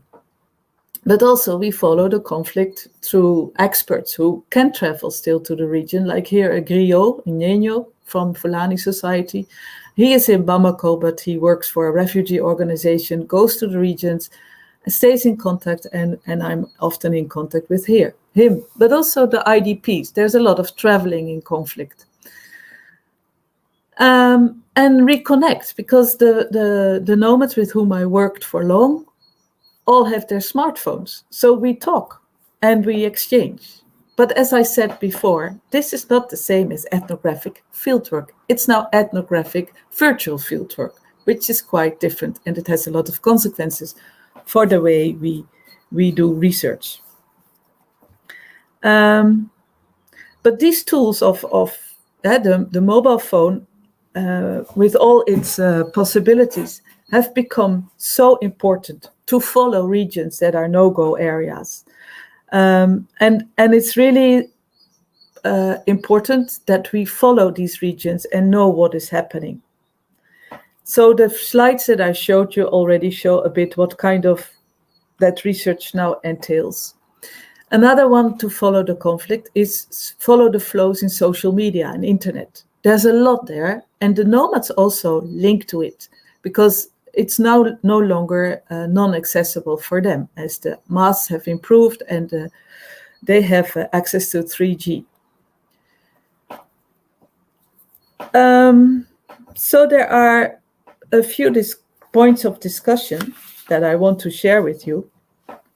In a way, through these mobile phones, I return to the Fulani communities who are living in conflict areas. Smartphones and simple voice phones are now tools of research. The WhatsApp functions are so important because you can also connect to people whenever you like.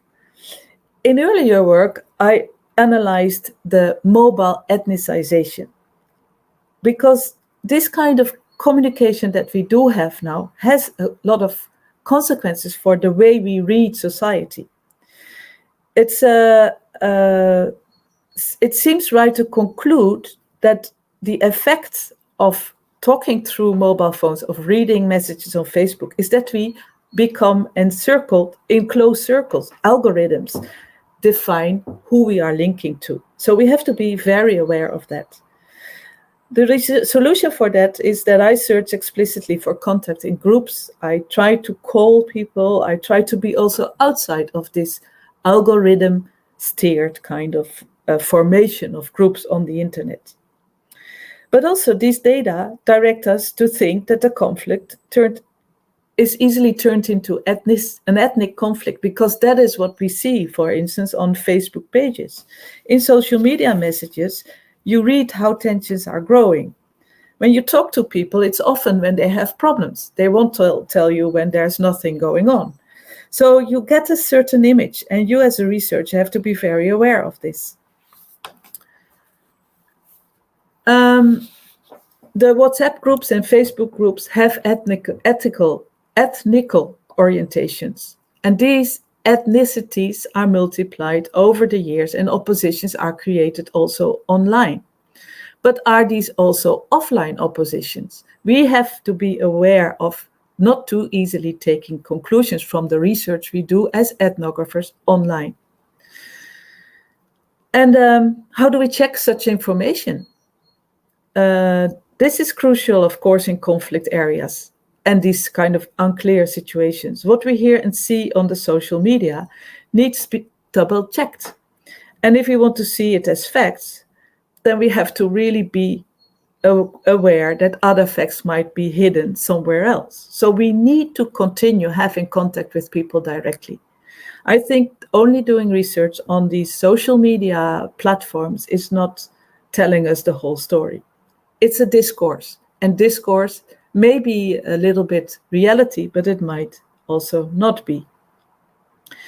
We need always to contextualize. So doing research the way I'm presenting here, online, through phones, etc., is probably only possible when you really know the relations, the worlds in which you are participating.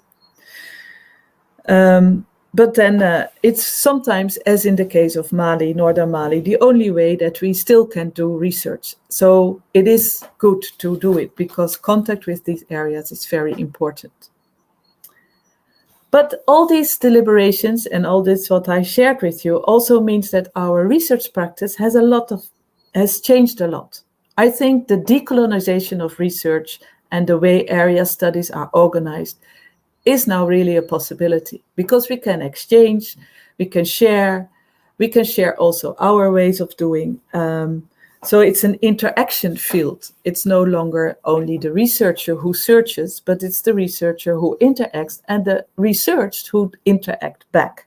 And I think this interaction is very important. It will give us a different way of seeing those society. It's probably time for new practices of research. That's why I show you here a project I'm heading, which is the Voice for Thought Academy. It's a citizen science project, and I will go through it very briefly. It comes to this. In the digital age, we can organize research differently, much more transparent, co-creative, and giving voice to others. Our informants become part of the voices. They can steer us instead of we only listening to them. We reorient in a way who controls the knowledge that comes to the fore. I started this project, Voice for Thought Academy in Mali, and we train young, talented people in research techniques, interviews, gathering biographies, ethnography, photography, film, to give them tools to discover their own environment. The idea behind the project is in a conflict region, when you know your own environment better, you can also overcome a lot of differences and oppositions, which is very necessary in Northern Mali and Central Mali. So these people are not only trained in doing research, ethnographic research, very visual research, but also in disseminating those through forms of art and photography, theater.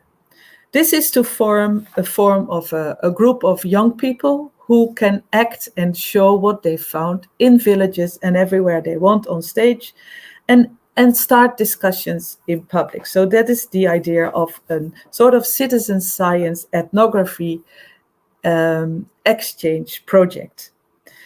By training these young people, we hope that they will take this dialogue to the population and start to overcome oppositions that now rule many areas in central and northern Mali. So this is a kind of doing research with people, by people, on distance, sometimes by those who teach, that is only possible in the digital. And that also creates, in that sense, an equalization of those who have access to gathering knowledge which will create also different ways of seeing societies and explaining societies to others. I think it's a huge revolution in ethnographic research and very important.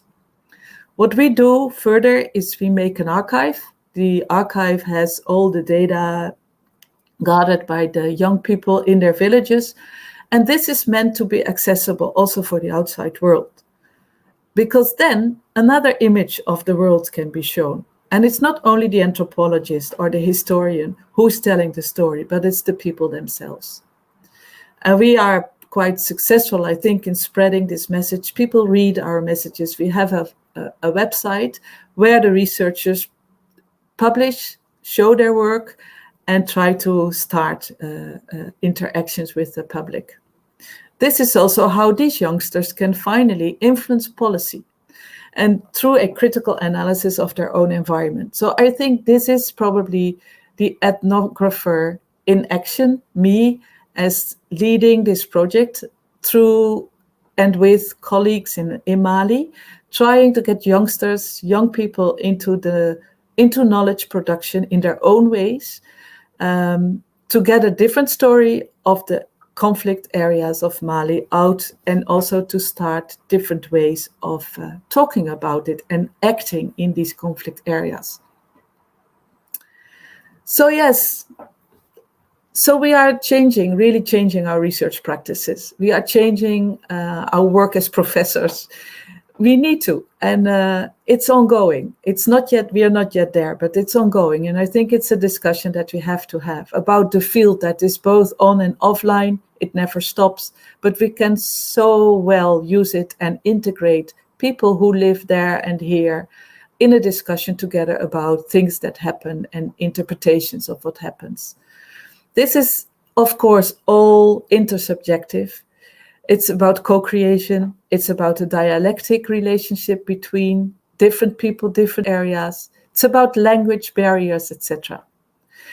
Also, what the digital has offered us is this transparency. We can no longer be a researcher just telling a story. Your story is read, especially when you translate your story in audio. Everybody can share in what you have found. This means that data, or what research findings, are really something that is now, it has changed a lot. It is more in co-creation. We have to admit and allow people in. We have to work in groups. We have to dialogue. And this is good, I think. I think there's a much more transparent research results that are effect of that. So yes, in the end, I think what the digital does to ethnography is a democratization of knowledge production. It is a sort of, it can be egalitarian, but it depends still on the way researchers use it and work with it. And it will lead us to completely different analysis maybe of the regions where so many books have already been published about, but probably not yet the right books. So I think I will stop here and see if you have questions.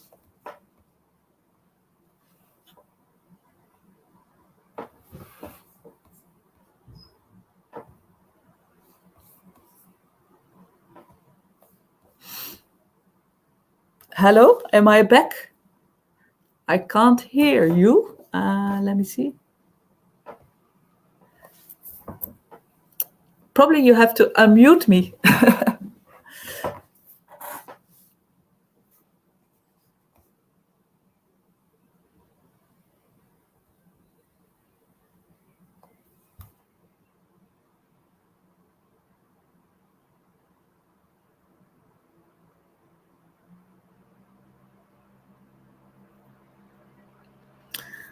I see you have muted me, so maybe you can unmute me. Yes. Can you hear us? I do. Hello, can you hear us? Yes. Yes, I hear you. Yes, I hear you.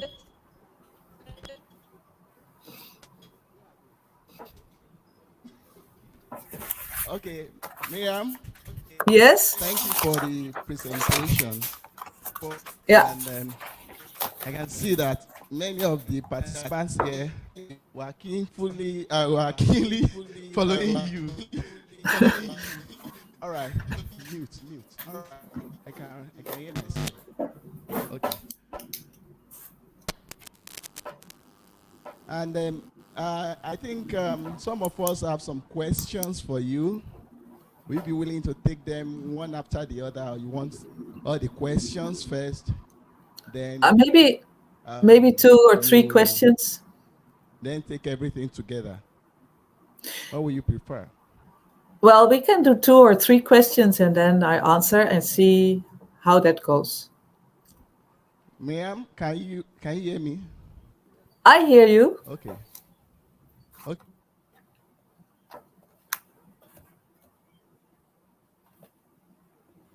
I don't hear you anymore.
Okay. Yeah. Mirjam, did you get a question? No, I didn't hear anything. Okay. Let him repeat the question, please. Yes. No, it is. Yes, it is. Whether no, it's. Okay. Maybe you present it in a way. It is still a question. It's a problem. You should listen. You should be thinking as scholars. It is still a problem. It is still a question. A question is actually a problem. Mirjam, she's going to rephrase it and put it in a better way for you to understand. Well, I didn't hear it. I've told that I am the Mirjam Paul of University of Yaoundé.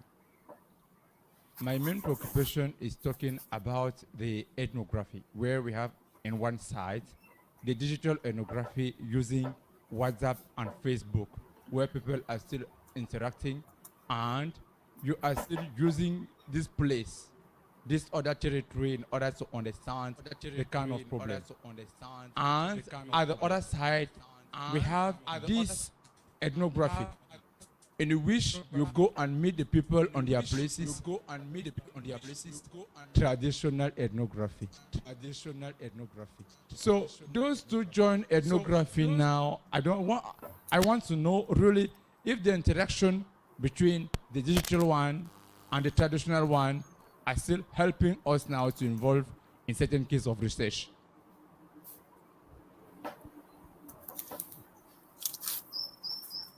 Shall I answer? Yes, I think he is asking, trying to find out. Now we have what we can call using interventions, digital interventions in ethnography, and or if you look at before, it used to be analog, traditional. You needed to visit the place, be with the people, and then interact with the people. So how do you marry the two of them today, and especially for effective ethnographic research?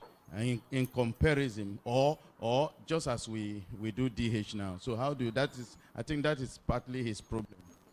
Yes, I can answer. Can you hear me? Do you hear me? I don't think you hear me, yeah? Hello? Okay. We You hear- can did you get us? I get you, but do you get me? No. Okay. Just go ahead. Okay. Do you hear me now? Do you hear me now? Yeah. Okay. Clear. I think that this is a very good question. very good question. Because we need to combine the worlds in which people live with whom we interact. So there is an interaction between the visual world, the digital, and the physical. And I think as ethnographers, we cannot only do research in this more digital world. It won't. As I said at the end also in my talk, it is difficult to understand the world when you don't meet with people, because also this digital is sort of forming and giving you only part of that world. So for me, I think ethnographers always have to go to meet the people. And then we can interact also in the Facebook and all that interactions. But I would not advise you to do only the virtual. It's a different work. That's more discourse analysis. And it's listening and understanding algorithms. So you have a partial view on society through that. Thank you so much. I think you got him. I've got her. Yeah. What he's saying that we use digital computer assisted or whatever media we are using does not foreclose the fact you need to meet the people. You understand now? That meeting the people is the only way to understand the people better.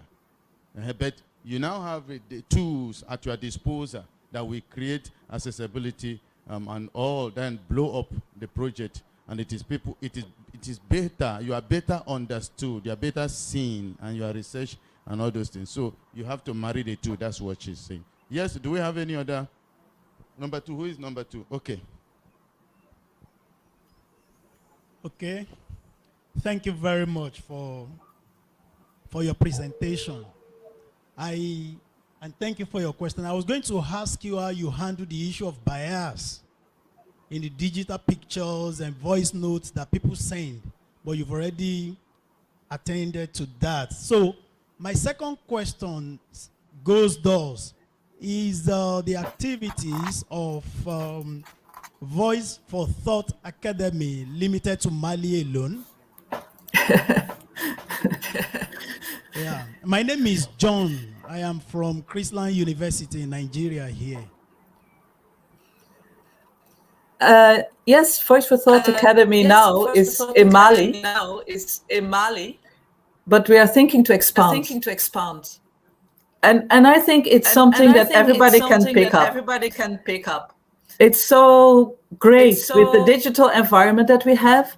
We can be connected over countries from one place to the other. I think do you still hear me? I'm still, okay. So there is what I find so interesting in the Voice for Thought Academy is that we have created a community of knowledge brokers. And they are in Europe, they are in Mali, in Bamako, and they are in the conflict regions. And we interact through traveling. We meet sometimes in Bamako or in CEDHUL, but we also interact a lot online. This, of course, you have to create, but it's opening a lot of possibilities of equal knowledge sharing, but also of different listening of those who are trained ethnographers like me, who speak the languages, etc., and think they are authorities there, to listen differently and to so many more voices. Because when you learn, when you teach young people who did some bachelor or not even, who are just interested in their societies, to do research and to come up, that is really, really very important. And I think that is part of the Voice for Thought Academy, is that through research, you gain your identity and you can look at your own work, own world differently. And this is something that we can indeed now set up online, transfer knowledge, transfer techniques, which is so great. So I think, yes, we can all build such things. There's so much money flowing around that is wasted in development world. So let us use it for the production of knowledge of people themselves and give them back that knowledge so they can create their own thinking. And that's the ideology of Voice for Thought. So it's based in Mali now, but let's hope that we can also that the model of doing this kind of work can go elsewhere. It's a mobile academy, in fact. So you're invited to think with me about starting one in Nigeria. Why not? You have heard that clearly. You are all invited. We understood the project when we were in the Netherlands, which she explained the project. I think it is an open-ended, so it is possible for each and everyone to be part of any project wherever you are in the world. You can actually be part of any project. So the third question. Okay, you introduce yourself, your country. Oh, okay. No, no, ladies first. Okay. I don't need to be gender biased. Okay. Okay.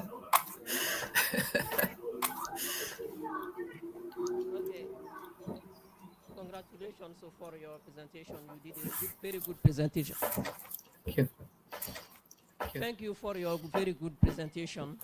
My name is Umudumia and I am from Mali. That's why I would just want to show you that there is a Malian in the room.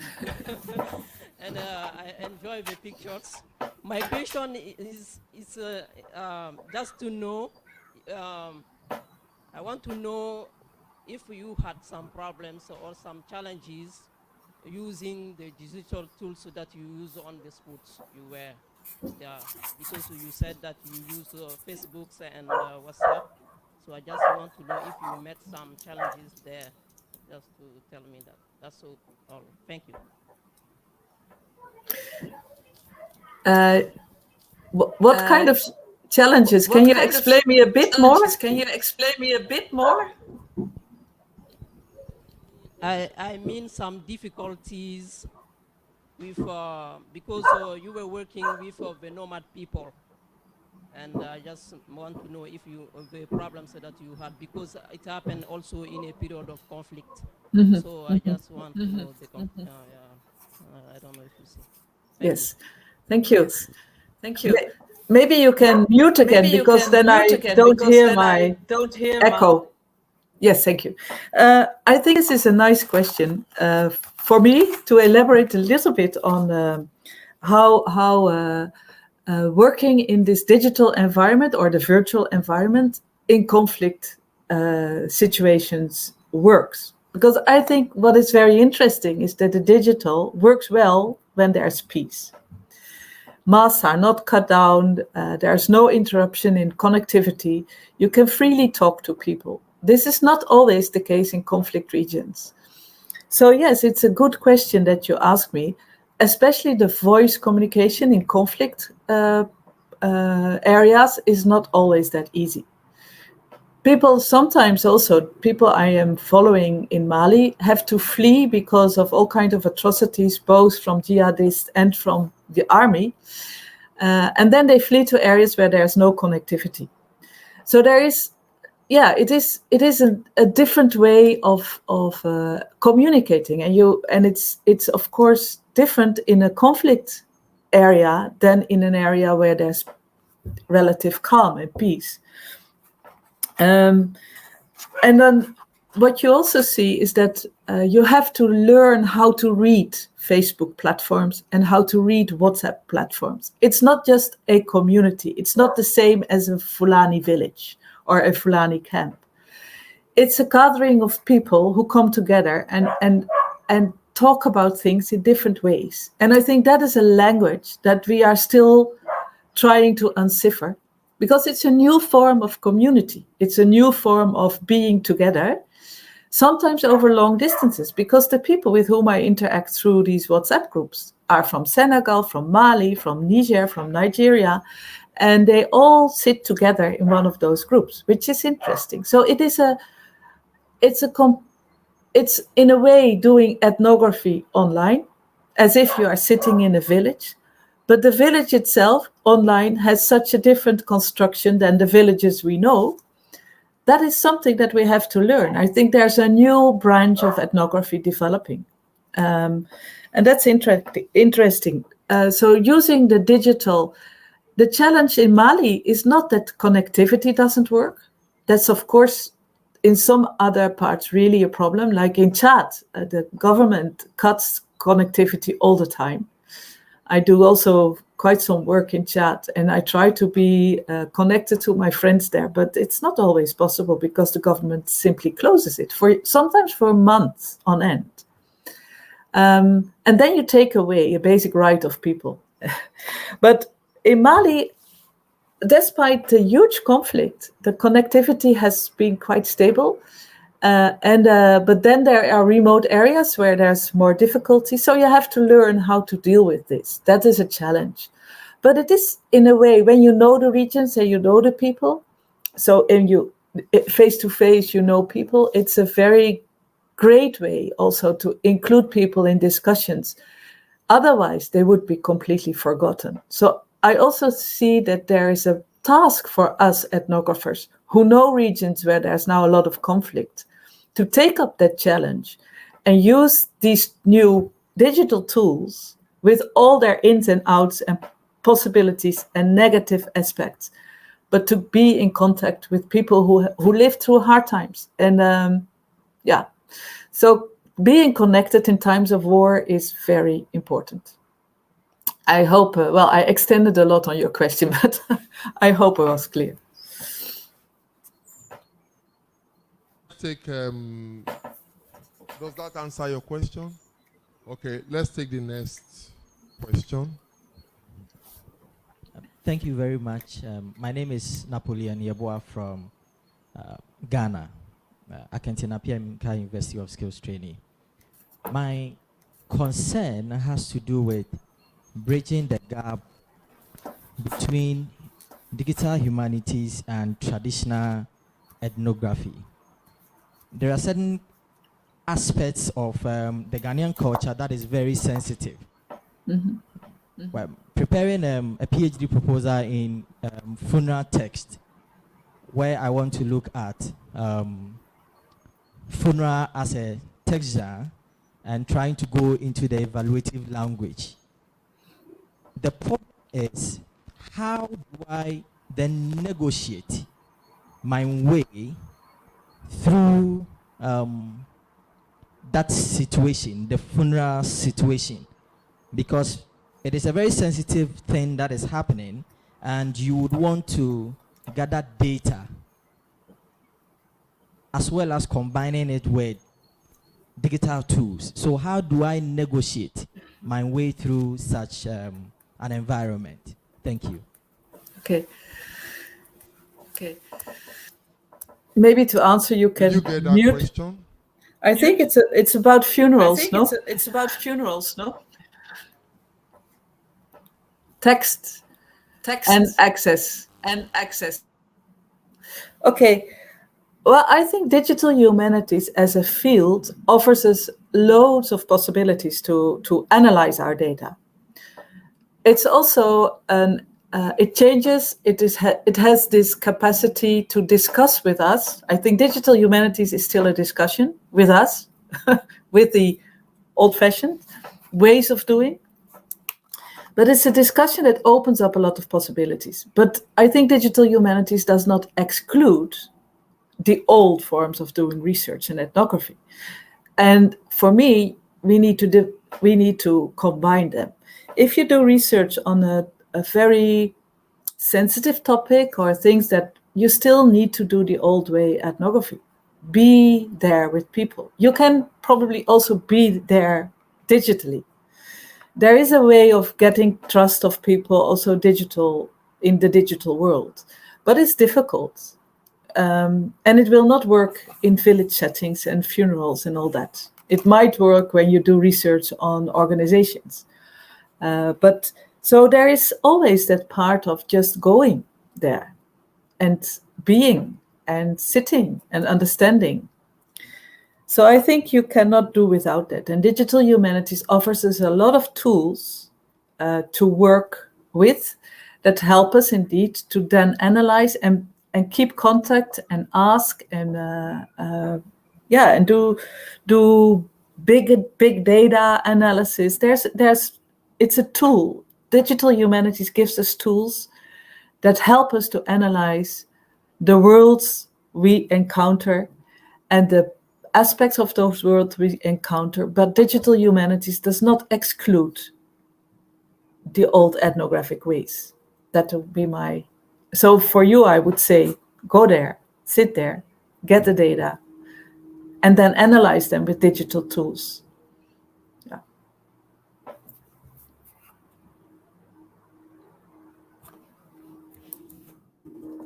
You can take that again.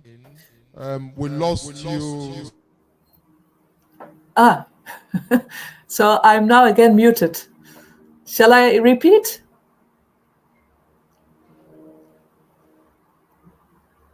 Shall I repeat my answer? What did you say? Yes. Okay. I think you can repeat your answer so that you recap. Okay. Yeah, I will try to make it very short. So maybe you mute me? Or you mute yourself?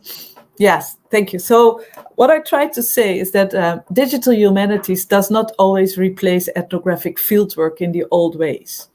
And for this kind of topics on funerals, text of funerals, understanding, you still will have to combine. Go there, understand the world, see what is happening, engage with people, sit, look, watch, be.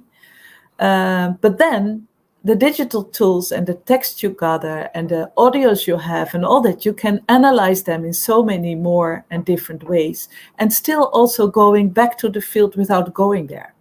I think for ethnography, digital humanities offers us a load of possibilities to understand much better by being continuously in contact with people with whom we worked in the field.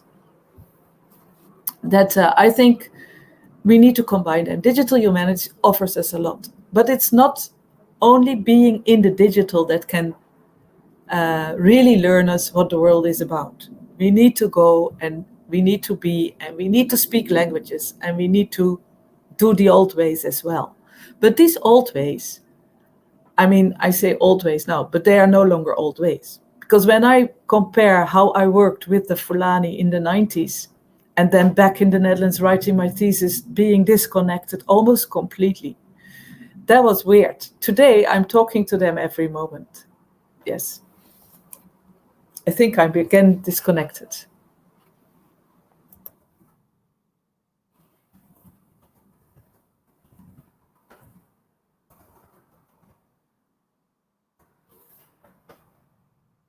One more question.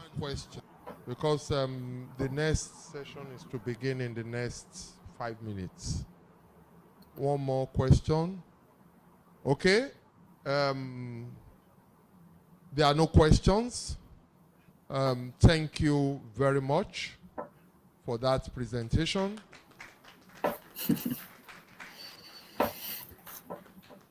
Professor Okpe Davies asked me to tender his immense appreciation for you accepting to be part of this program.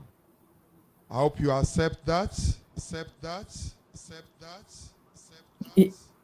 Yes. Yes. Okay. Oh, there's so many echoes now. Oh, there's so many.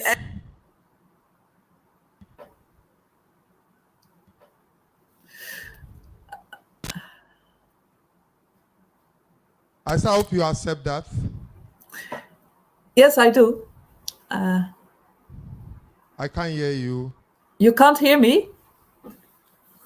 I Straight. can't hear you. I said that, yes, I accept it. Okay. You know why I want to hear you? The audience here is nudging me on that I'm a pest. Why? But I just wanted to hear your voice because of what I want to say next. Okay, do you hear me now? Okay, do you hear me now? Yes, I can hear you. Okay, well, I so want yes. To, I want to. So yes. I want to also tender my appreciation for what you are yet to do for me. Okay.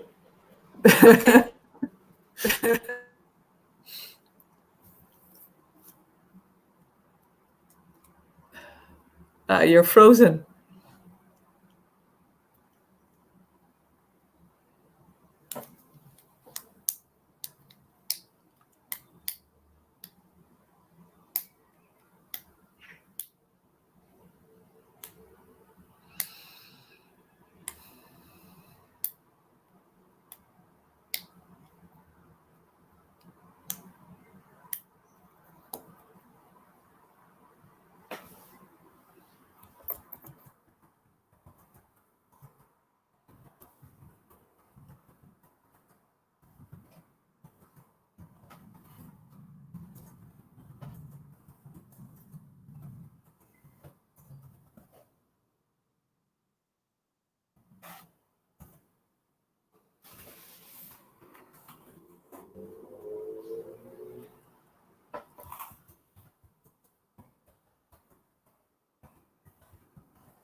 And Akinola James is one of them. I'm sorry, you were really away for a long time. Sorry, you were really away for a long time. Yes, we're trying to re-establish connection.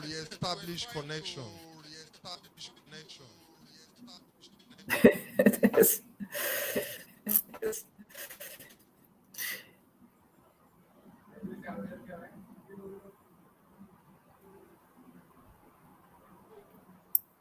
Can you hear me now? Yes, I hear you. Well, you're frozen. Can't hear you. You missed the most important part of this presentation.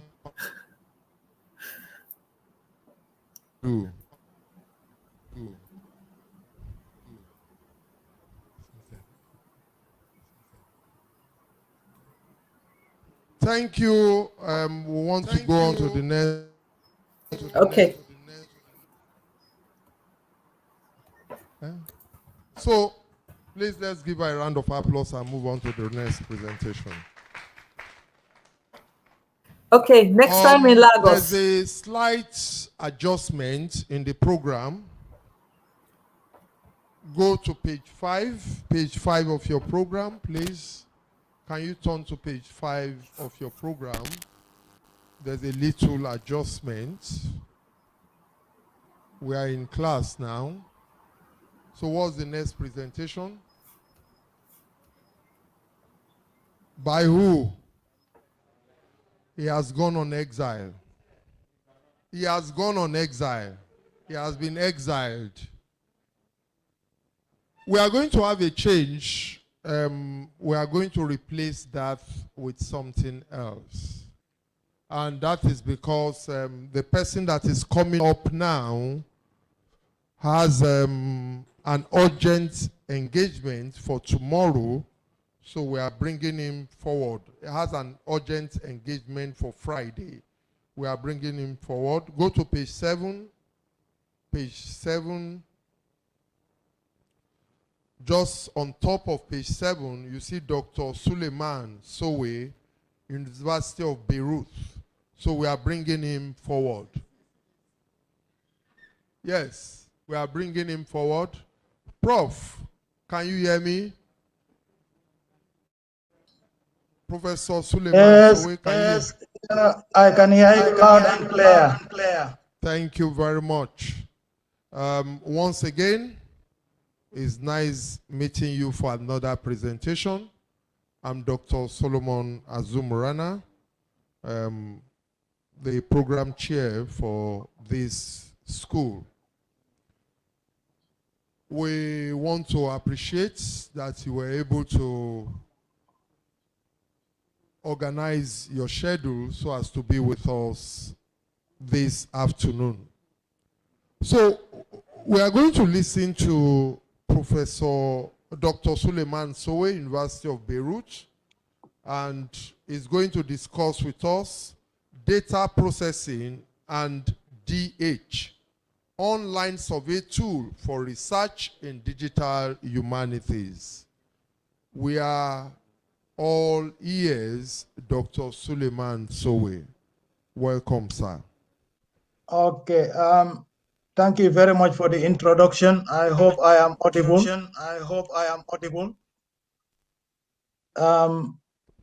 We can hear you. Echo is still continuing. I'll try to share my screen here.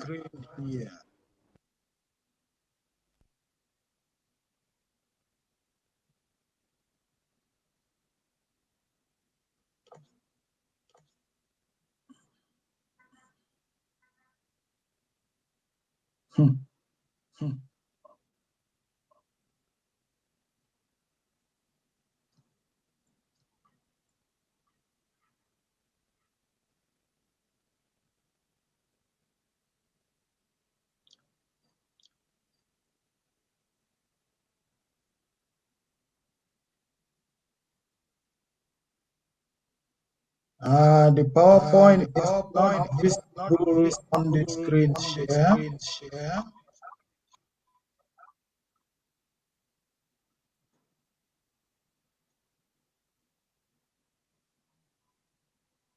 Do I need to go off and come back?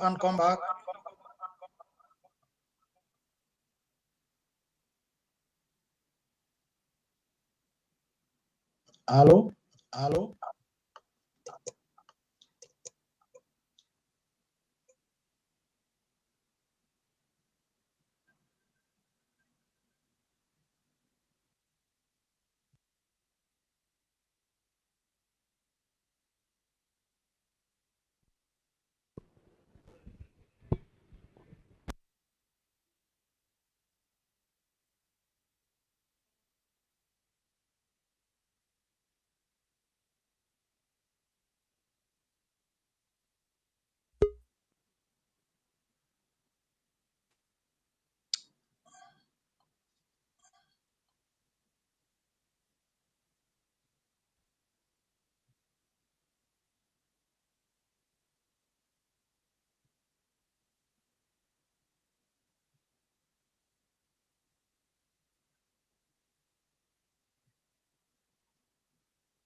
Yes, we have the slide. Well, you have my whole screen, but you don't have the slides. Hello? Please share only the presentation slide, not the entire screen. Yeah. Can you see the slides here? Yes, thank you. You can put it on. Yes, it's perfect now. Thank you. Okay. Unfortunately, I can only see my screen on full mode, and the echo is still on. But you can see the screen.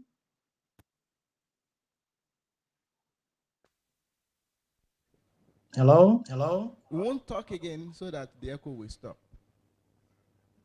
Okay. Well, thank you very much for the invitation. And thank you to the organizers and Professor Tunde in particular on giving me this opportunity to share the survey tool we have developed at our department that we are sharing with everybody. This is going to be a very brief presentation. At the right-hand side of the slides, you will see the topics that we'll be covering. To begin with, I would like to introduce the Cluster of Excellence, of which I am a member at the University of Bayreuth. That's the organizational structure, but basically I am interested here only on 3 aspects of the entire organizational structure. So the Cluster of Excellence is just aimed at reconfiguring African studies. I wouldn't be in a position to tell you what African studies is all about. It's a German government research-funded project that started about 2 years ago, and it will run until 2025 and perhaps beyond. And it has basically 4 portfolios, or what we may call departments. And I belong to one of these departments called the Digital Solutions. And then we have clusters of excellence across Africa in Nigeria, Kenya, South Africa, and Burkina Faso. But we also have partner institutions in Brazil, France, and the US. The digital solution, being one of the departments of the cluster, has some mandates or some responsibilities, the key of which is to develop a digital research environment. And what we mean by this digital research environment and what makes it unique is that we are not just going to have a platform in Bayreuth and ask the African partners to contribute, but we intend to empower all the ACCs in Africa to develop their own platform. So what we will do at the end is just to link all these digital repositories into one coherent platform for digital humanities or all kinds of researchers. Apart from that, we also develop some digital tools for the cluster, of which this survey tool I'm presenting is one of them, but we also maintain and support existing tools. And because we are developing this digital research environment, we support a lot of research data management practices within the cluster. We do a lot of training as part of capacity building, train researchers on the use of various tools and research methods. Our motivation for developing this tool are many, but essentially everybody needs to collect online data somehow. And the COVID pandemic has made this even much more serious. And there are already a lot of survey tools at the cluster. Some people are using Google Forms, SurveyMonkey, or even Microsoft Suite. But what we have realized over the years is the limitations posed by these tools, their proprietary nature, for example, the vendor lock-in, and inability for us as a department to customize the software, or even for the researchers to customize it. Some of these things have limited responses you can collect from your survey, but we are also concerned with the data storage and privacy issue. And in the long term, we still want our researchers to access their data, but we cannot have this guarantee from these tools. So because of these limitations and the fact that we want to empower the researchers, we developed this survey tool. And it is recently released, just 12th of February, not long ago.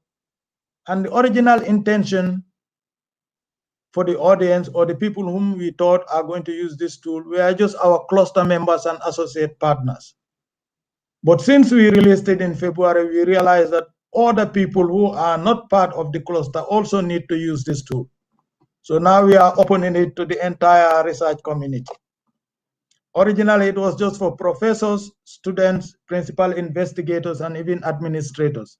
Now it includes everybody who want to use a survey tool. The basic purpose is just to conduct online surveys, but we have seen that people are using it to collect every kind of data. For example, they were just asking their partners in Africa who wanted to send some images that they couldn't upload to YouTube to use this tool just to upload the images and send it to them for their research.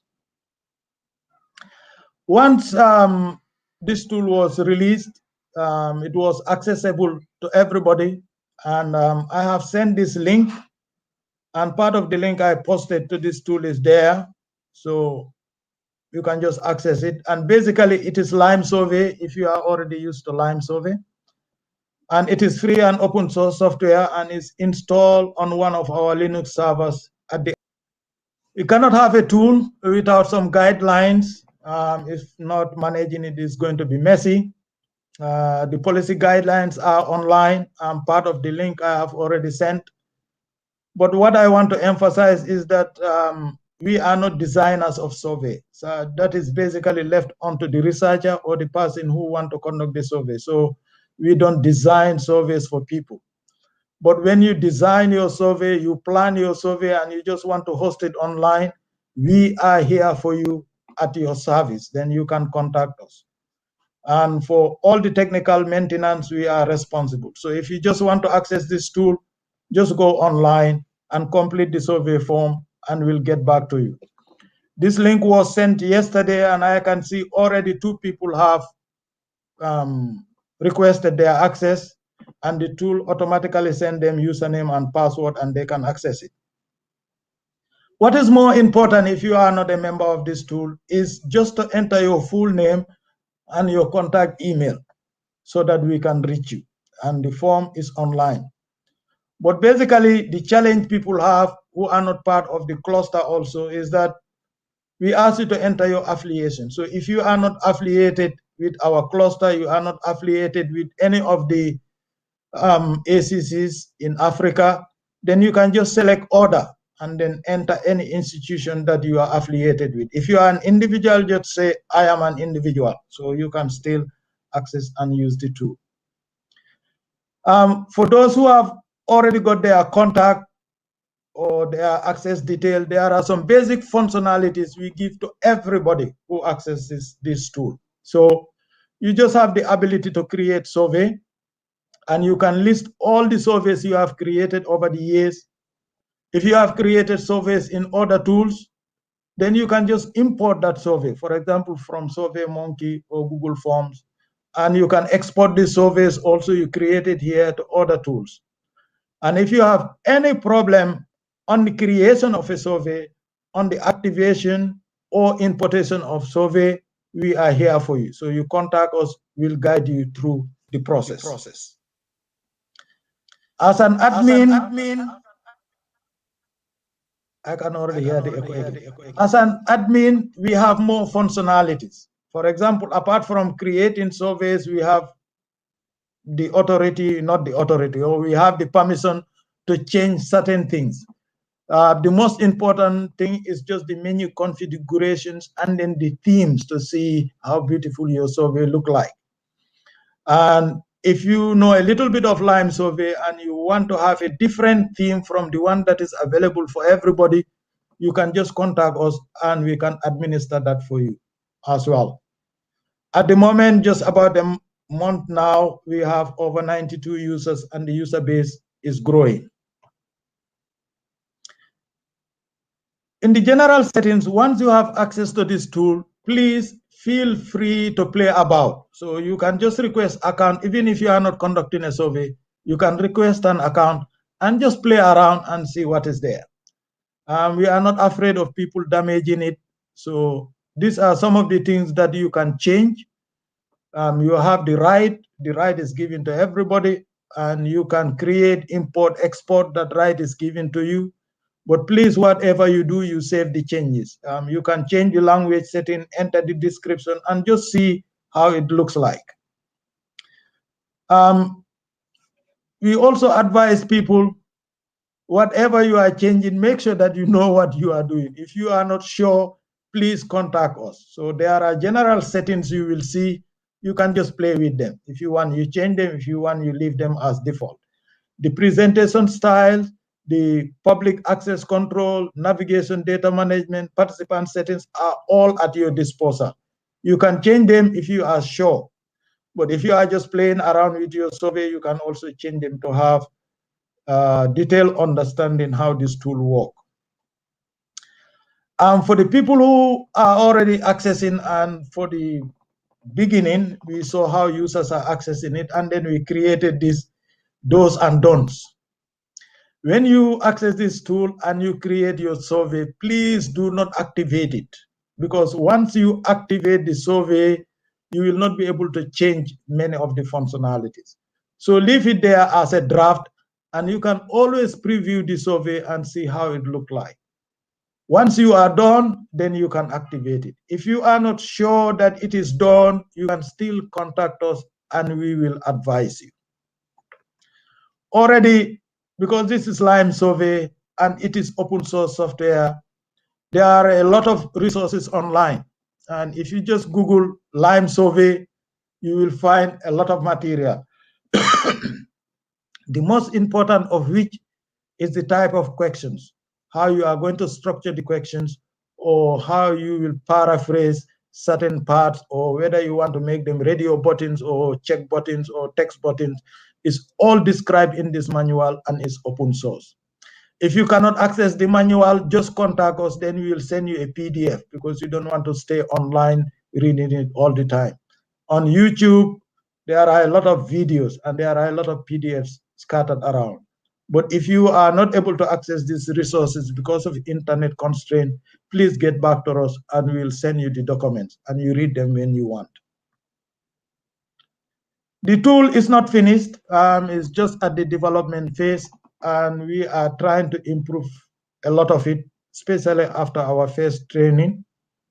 One of the biggest improvements we are going to do is that the tool has already developed an order application, which is mostly used by researchers in Africa, and it gives you access to many of the local languages in Africa that do not have keyboard characters provided for them already.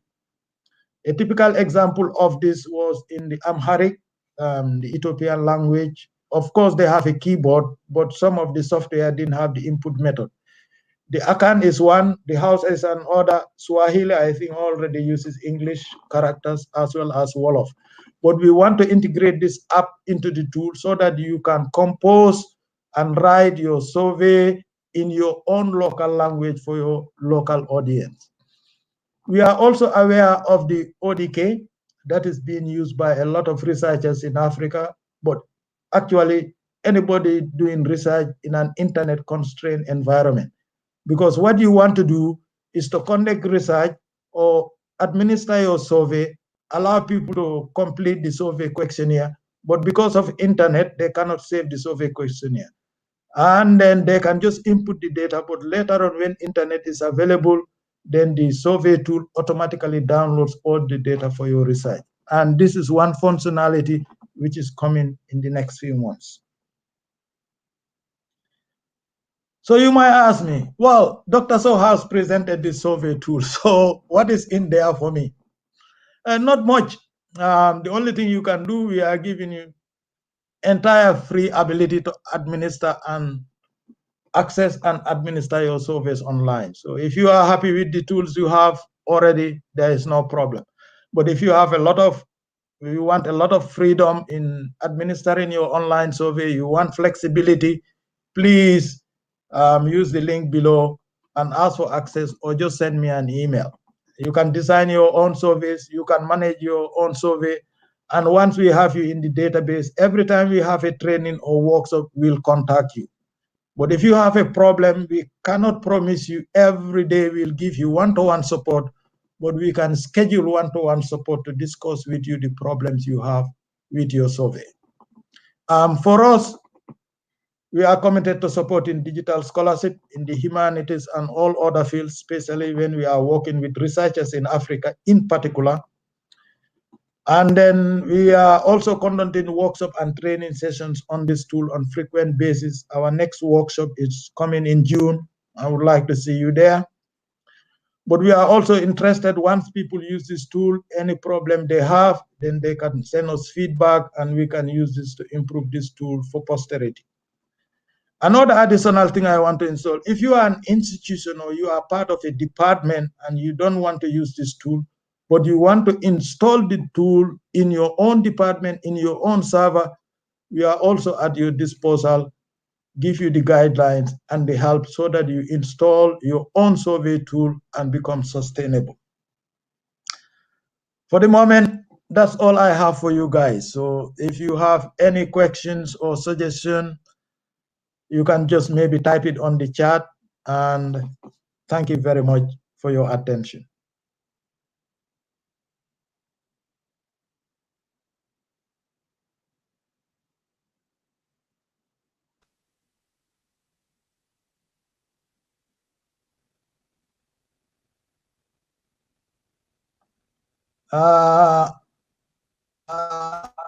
Mute.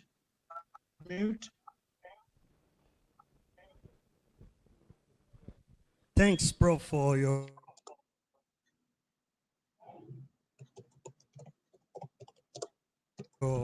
one, so that you can react to them. How many questions do we have?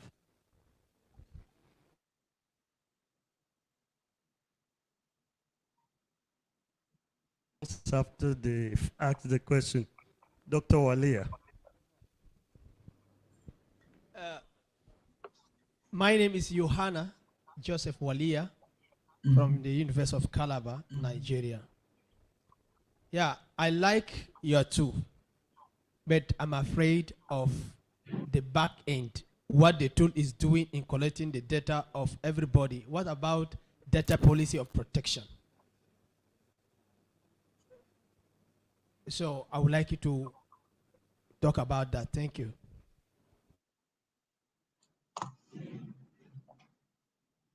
Prof, do you want to have all the question or you want to make a response to this one? Let me respond to this one. Hello?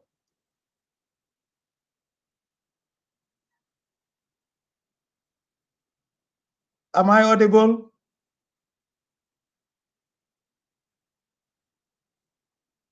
Well, I don't know if you can hear me, but I'll try to respond to this question, and it's a very, very important question. And when we designed the tool, that was the first issue we have to come up with, because we are living here in Europe, and we are governed by the European data policy. Yeah. So basically, what we do with the data is that the data will be stored in the server. And this is why if you read in the policy guidelines, for the period your survey is running, once you collected all your survey data, then you have the right. Either we keep the data for you for long time archiving, or you can just download the data and take it yourself. I don't know if this is available. Can you hear me?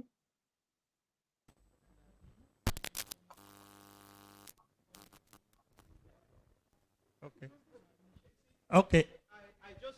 I just subscribe, and I didn't see the place where you say, okay, this is the policy, the terms and condition for registration. Do you understand? There is something. Before somebody will subscribe, immediately something should pop up to indicate that I agree for you to keep my data for me. But there's not, I think, when I registered just now, you saw Walia on your platform. If Yes, yes. But I didn't see you when I was registering. Thank you. Data is money. Prof, can you pick that? Yes. Hello, Prof. Yes. Yes, I can hear you. Yeah, I agree with you. I don't know if you can hear me. Yes, my brother. Data Yes, is my brother. data is Data is. true. I agree with you. 100%. Yes. You've made a very good point. In fact, at the end of the subscription, when we first developed the policy, somebody made this suggestion whether we should ask people to accept the terms and conditions of the GDRP, which is the European data policy. But let us assume that you are in ECOWAS. We don't have ECOWAS data policy. So we don't want to force people to accept the European data policy. And I take your point, and perhaps we should include this there and tell the people that this data is kept in Bayreuth using the GDRP data policy. Do you agree or not? But the flexibility I wanted to put for researchers is not to force them on any data policy. And I think the university is not going to take me to jail. But immediately your survey data is finished, then you can deal with the policy. So you can download the data, take it. So if you want us to keep it, then we can keep it for you and you can request it at any time. But I take your point, and I think for most of the presentation, we might need to add this clause at the end of the policy for people to accept. Okay, but it's going to be a European data policy because we don't have one for Africa. Okay. Yes. Should we take the second question? Or your question has been answered? Thank you very much. I am John, Dr. Sulyman from Christian University. Yeah. A very wonderful presentation you've made. Just we are growing and we are younger scholars, emerging ones. We equally subscribe to other cloud-based services, and we are bound by their terms and conditions. So in order to do away with issues that have to do with unethical access to people's data, anybody that wants to use your product or solution will use it. It doesn't matter whether, now, it doesn't matter what ECOWAS says, for instance. It's about where your service or services are domiciled. So I think integration of such into the beginning of somebody joining your service has a longer way to go so that they know they are banned, and you too, your team is banned by whatever agreement that has been compiled for people to subscribe to. Thank you. That's just a comment, and you still want to react to that? And no, a very important comment. As I have said, from the development perspective and from Bayreuth and here, we developed the tool and then we conducted the first workshop. We got some feedback. But for me, what is much more important now to get as many feedbacks as possible. So now I have got a different perspective. And what they have said here is absolutely right. So perhaps even though other people think that there should not be any policy acceptance at the end, I agree with the participants here and these two gentlemen. I think they've made a point. So I will make it also a point to the rest of the team. It is important to have this policy here, regardless whether they are in Africa or whether they are in Europe, but where the data is stored at the moment, and make it very clear. Thank you very much for this feedback. Okay, let's take this last one. I'm Uche Namdi. Before I could, it was a nice presentation from Nigeria, Unilag. Before I could, I was trying to get details about your email, but before I could do that, it went off the screen. I think I would like to get details so that I could do more correspondence with you. Thank you. Okay, let's. I'm just.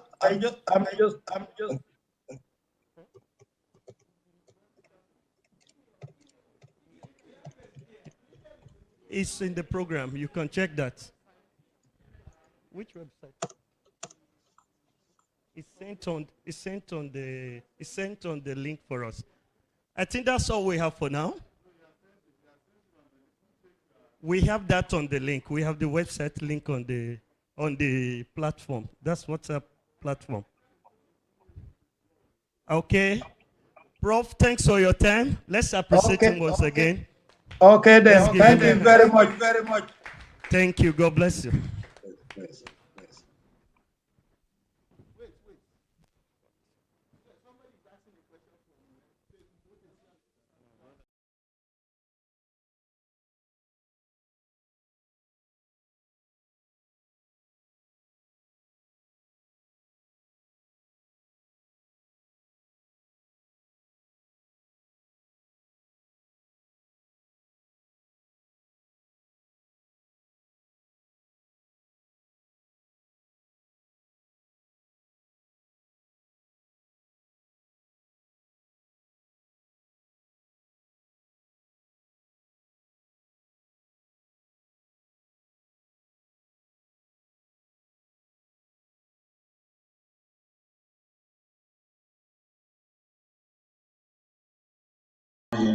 Neglected, except that it didn't come as timely as we would have wanted it to Please come. say it again, sorry. For the Facebook user that is asking the question, are there costs associated with the services you provide? We want to crave your indulgence to just be patient with us. We're going to email the question to him. He's going to give us an answer and we'll get back to you. Thank you so much. We are supposed to go for a break. No, we'll take Who? Malia. Malia is not supposed to be now. They are pushing. Although we have time, but then let us rest now. Let us interact. Let's do practical. Okay. Okay. Let's get it. Okay. Let me remember that I don't know if you have met in your group. Which group has met? Okay. Only cultural heritage. What about other groups? We are planning, we are setting up the committee. And so you are going to meet today? Yes. Okay. Okay. James. Is that no This is the program. What do we have next? Sorry. Is it now for Felix? Felix is tomorrow.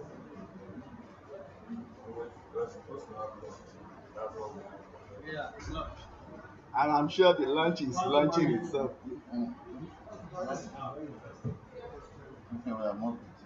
Okay. Please let's use this time to use 2 minutes to initiate our meeting. All the groups. While we wait for our lunch, we use the time to initiate our meeting. Please. The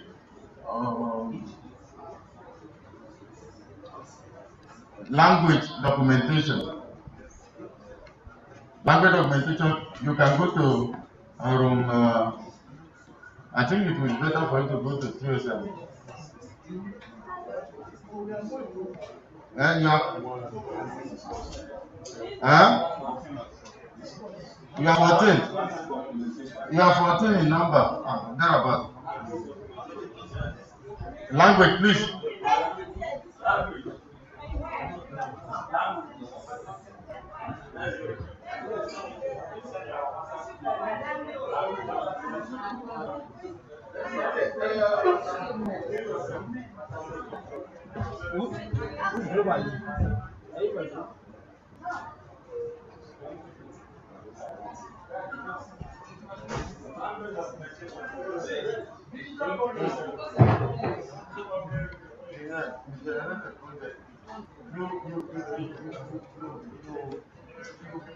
This one will come with a proposal.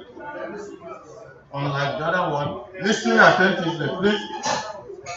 Please, the project, this one they are going to present a proposal. So it's not just a topic, a proposal. Okay. No, language people should go to 307. Then, which is your group?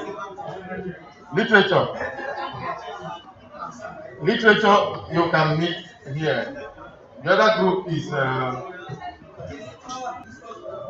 discourse. One literature takes the backside.